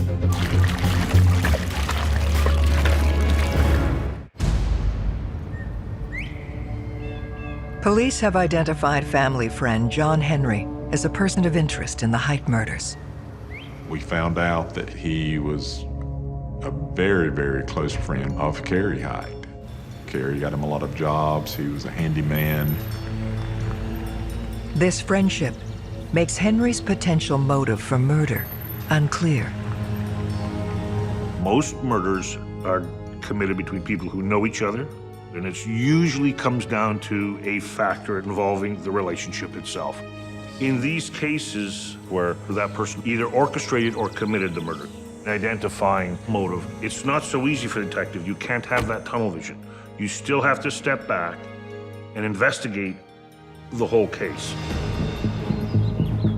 They track down John Henry at his home. He claimed that he was actually in Charleston, South Carolina for the 1-year anniversary of his marriage, and said they were staying at a nice hotel about 2.5 hours away from Springfield, Georgia. If he's got an alibi, then typically you tell the police right away you've got an alibi and you provide alibi evidence. We went to the hotel that he stayed at, picked up information from there, verifying that he was there. John Henry absolutely loved Carrie Height. After looking into his alibi, learning about his close relationship with Carrie Height, just wouldn't have been possible for him to have committed this act. He knew about the key, but he didn't do it. We find evidence and we follow the evidence, and wherever it leads us is where we go. You have a theory, theories change. Eliminating suspects can often be more important than identifying suspects. The end goal, of course, being that there's one name left. As you eliminate leads, you're narrowing focus, you're really putting everything into it because you got to run it out. You know, you've got to make sure because it's a person's life. Of course, when something like this happens, it's like a thunderclap. People start looking and are paranoid. They don't know. They think they may be next, you know. Especially in this area of Effingham County, because it still has that small town vibe. When we're dealing with small town murders, people love to talk. It's not the same as a big city where no one talks. It's the exact opposite. Rumors were spreading that Robin had been having an affair. Infidelity in and of itself is relatively common, as we can base on the amount of divorces and separations that go on. When an investigator learns that the partner of the deceased had been cheating, that creates a different mindset for the investigator. Infidelity is often part of the motive of someone's death, and it has to be investigated.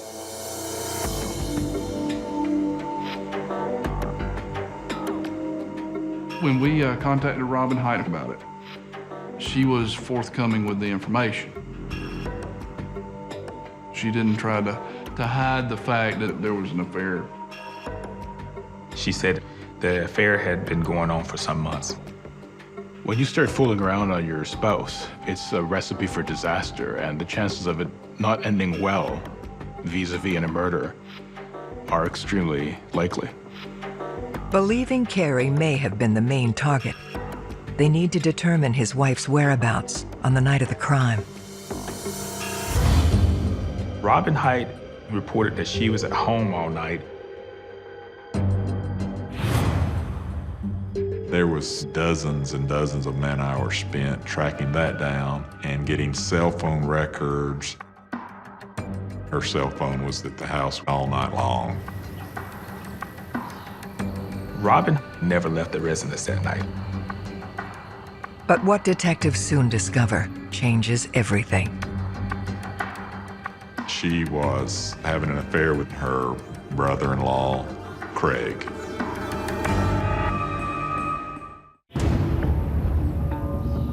Allegations of an illicit affair cast suspicion on Philip and Linda's oldest son, Craig. We asked Craig about his relationship with Robin Height, and he's completely denied any sexual relationship with his sister-in-law. But we knew he was lying about the affair.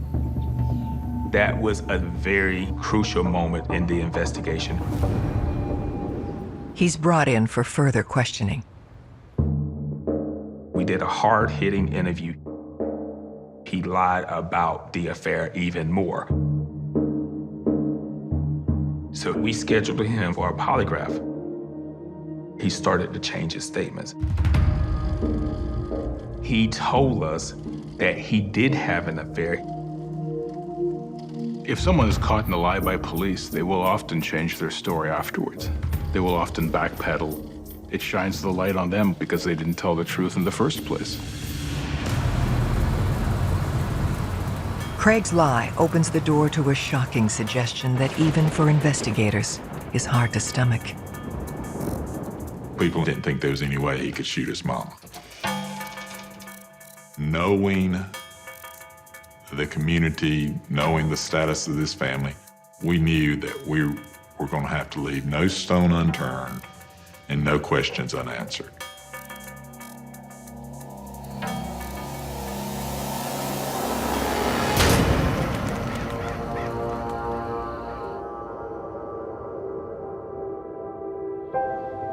After multiple surgeries, the sole survivor of the attack comes to. The doctors at the hospital could not believe Linda was alive, and everybody just agrees that it's a miracle that she made it. Linda is pressed for details about her attacker, but the impact of her trauma proves too great. She did not know who the person was. They were allowing other family to come in. Chris, her middle son, came in to see her first, and they had a very sweet reunion. As soon as he left, Craig came in. And everyone noticed that the heart monitor started racing. Blood pressure, heart rate, everything skyrocketed. He was just there a couple of minutes and he left. And then her heart went back to normal. Family members were picking up on the fact that Craig showed visible sickness when he was found out that his mother would make a full recovery.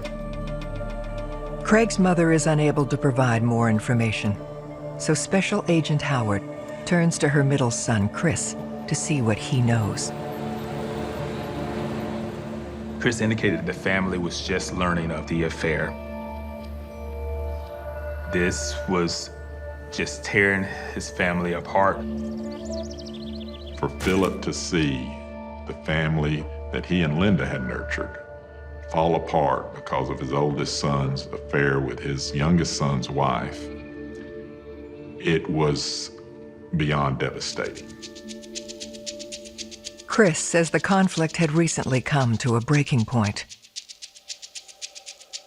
Craig was told an ultimatum that if he did not leave Robin Hyde alone and leave Carrie's family alone, that he would be completely removed from Philip's will. At the same time, Carrie was trying to remove Robin from his will. Wills can tear families apart if the content of the wills are known. If it is disclosed that a person's not included in the will or one person's getting more than another person, that could be a motive for someone to get very upset and perhaps commit murder. Amid the denials, Carrie and Philip look for tangible proof of the affair. Carrie installed a GPS device on Robin's vehicle.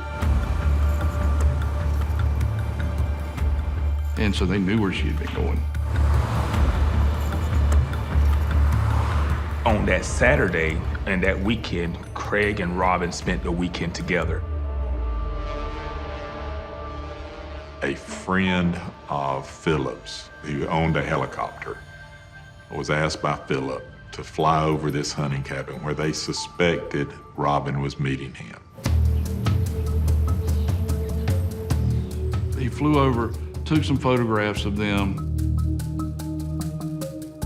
Craig came to the immediate conclusion that that was his daddy sending somebody to spy on him.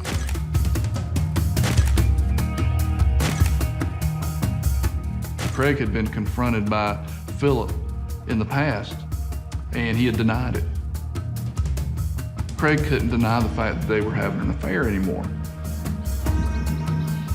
Craig was upset. He knew that everything was coming to an end. The life that Craig wanted was the life that his brother lived. He wanted his brother's life. He wanted his brother's wife. Conflicts between brothers is as old as the Bible. It's as old as mankind. It's as old as history itself. That Sunday, Carey confronts his wife, Robin. He says, I'm leaving, I'm filing for a divorce.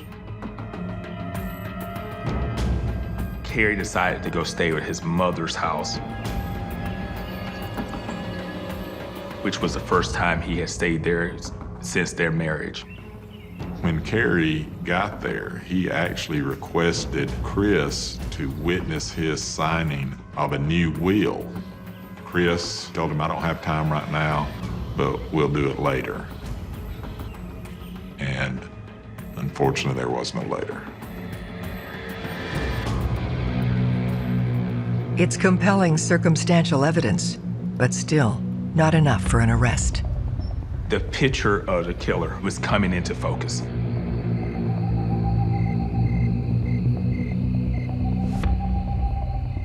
But there was no physical evidence, no eyewitness, no DNA.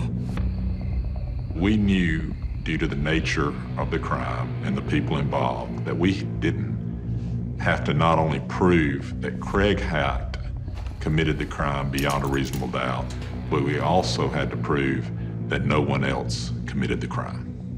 That's different from most cases. They need to place the gun in Craig's hands. We determined the shotgun type that he used and the shell that he used would cause a mark, would leave a really big bruise. So they asked Craig, would you mind removing your shirt? And he said that he had an accident getting out of a bathtub the other day, and he got some bruises. He was giving an explanation to a question that nobody was asking. When he pulled the shirt off, there were 2 bruises on this shoulder and 1 bruise on this shoulder. They were consistent with a shotgun being held. It was the moment that I knew without a doubt that Craig Hite was the shooter. Investigators believe Craig Hite had the means and the motive to commit the brutal assault on his family. They now need to solidify the case. One of the most common misconceptions about murder investigations, for sure, is the need to arrest the killer right away. That's not the case. It's the exact opposite. You're trained to make sure before you lay a charge, you have a reasonable grounds of convicting the person you're charging. You gotta have that evidence first. We wanted to make sure there were no loose ends when we made that arrest. We knew that we were only gonna have one good shot. For Craig Hite to have the opportunity to commit this crime, several pieces need to fall into place. Those included for Philip, Linda, and Carey to be at the same place at the same time with no witnesses around. They re-interview the one person with that knowledge, Carey's wife, Robin. He hasn't said to me, I did it, or, my God, if he had told me that he had done it, I would have called you. I mean, honestly, I just did not believe that he would do that, or could do that. I can protect you, you tell me the truth. You bullshit me, I'm not gonna be able to protect you, but I'm gonna tell you something. If he did do this, and he thinks you told us something, do not think for 1 second that he will not walk up in your house and shoot you in the face just like he did them. If I knew something, I would have told you that day that you first questioned me. I would not lie to you about a murder. She provides a critical new detail. Rob and Craig are in communication with each other that night. And Robin says, Carrie left me. His opportunity came to fruition when Carrie and Robin had a huge fight that Sunday. This proves that Craig knew Carrie was with his parents that night. While the evidence against him remains circumstantial, the timeline of that final fateful day shows he was the only one capable of committing the brutal attack. The spark started when Robin and Craig were confronted about the affair. That's when the fuse was lit. He talked to Robin Height, and he learned that night that Carrie was staying at the family home. That's when he decided it's what he needed to do. He needed to go in there and eliminate these problems in his life.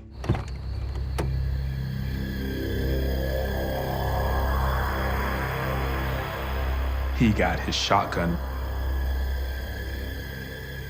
He goes over to the home.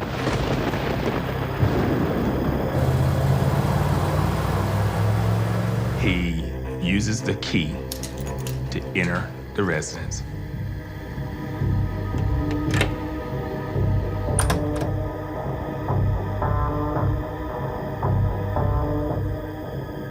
He goes in and he shoots Carrie, point blank, and rushes in to shoot Philip, who's awakened by the sound of the shotgun. Linda, thank God, was not in the bedroom and was in the bathroom. He turns and shoots her as she opens the door.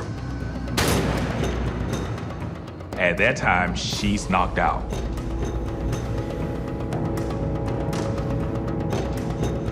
He picks up the shotgun shells. He goes out, he gets the gas.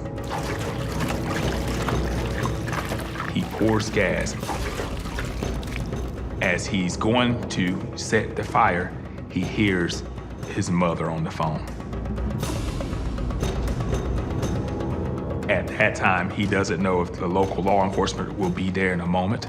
He doesn't know how long she's been on the phone. He doesn't know if his brother Chris has been called, who is less than a mile away. So he has no other choice but to leave.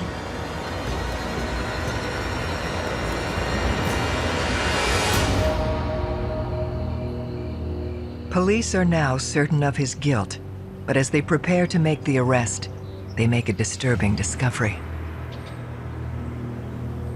Craig had actually moved into the home of Carrie Height and Robin Height and began to take over a father figure role.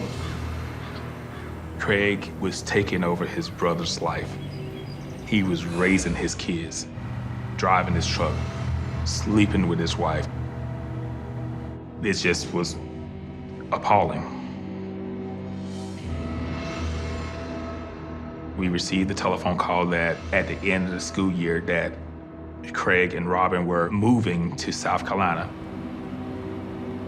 On May 22, 2009, 9 months after the murders, Craig Height is arrested. I truly believe that Craig is a sociopath. That's the only way somebody could commit the crimes that he committed. When she is informed, Robin has a surprising response. Initially, Robin didn't believe that he was involved. I'm telling you, he is the one. You've seen the warrants that killed your husband, his father, and shot his mother. He just kept saying, I did not do this. I swear to you, I did not do this. And I just believed him. He really had a lot of control over Robin. But after his arrest and he no longer had control, she became more forthright into their relationship and what all had happened. Robin's mindset started changing about his possible involvement. As the trial begins, the family remains divided. There are some members of the family that want to believe that he was not involved. Chris never could reconcile the fact that his brother committed these horrific crimes. I truly believe Linda knows that he committed these crimes, but you have to remember that, I mean, she's still Craig's mother. She lost one son. She was about to lose another one. No mother would ever want to admit that she raised a son that's capable of doing what Craig did.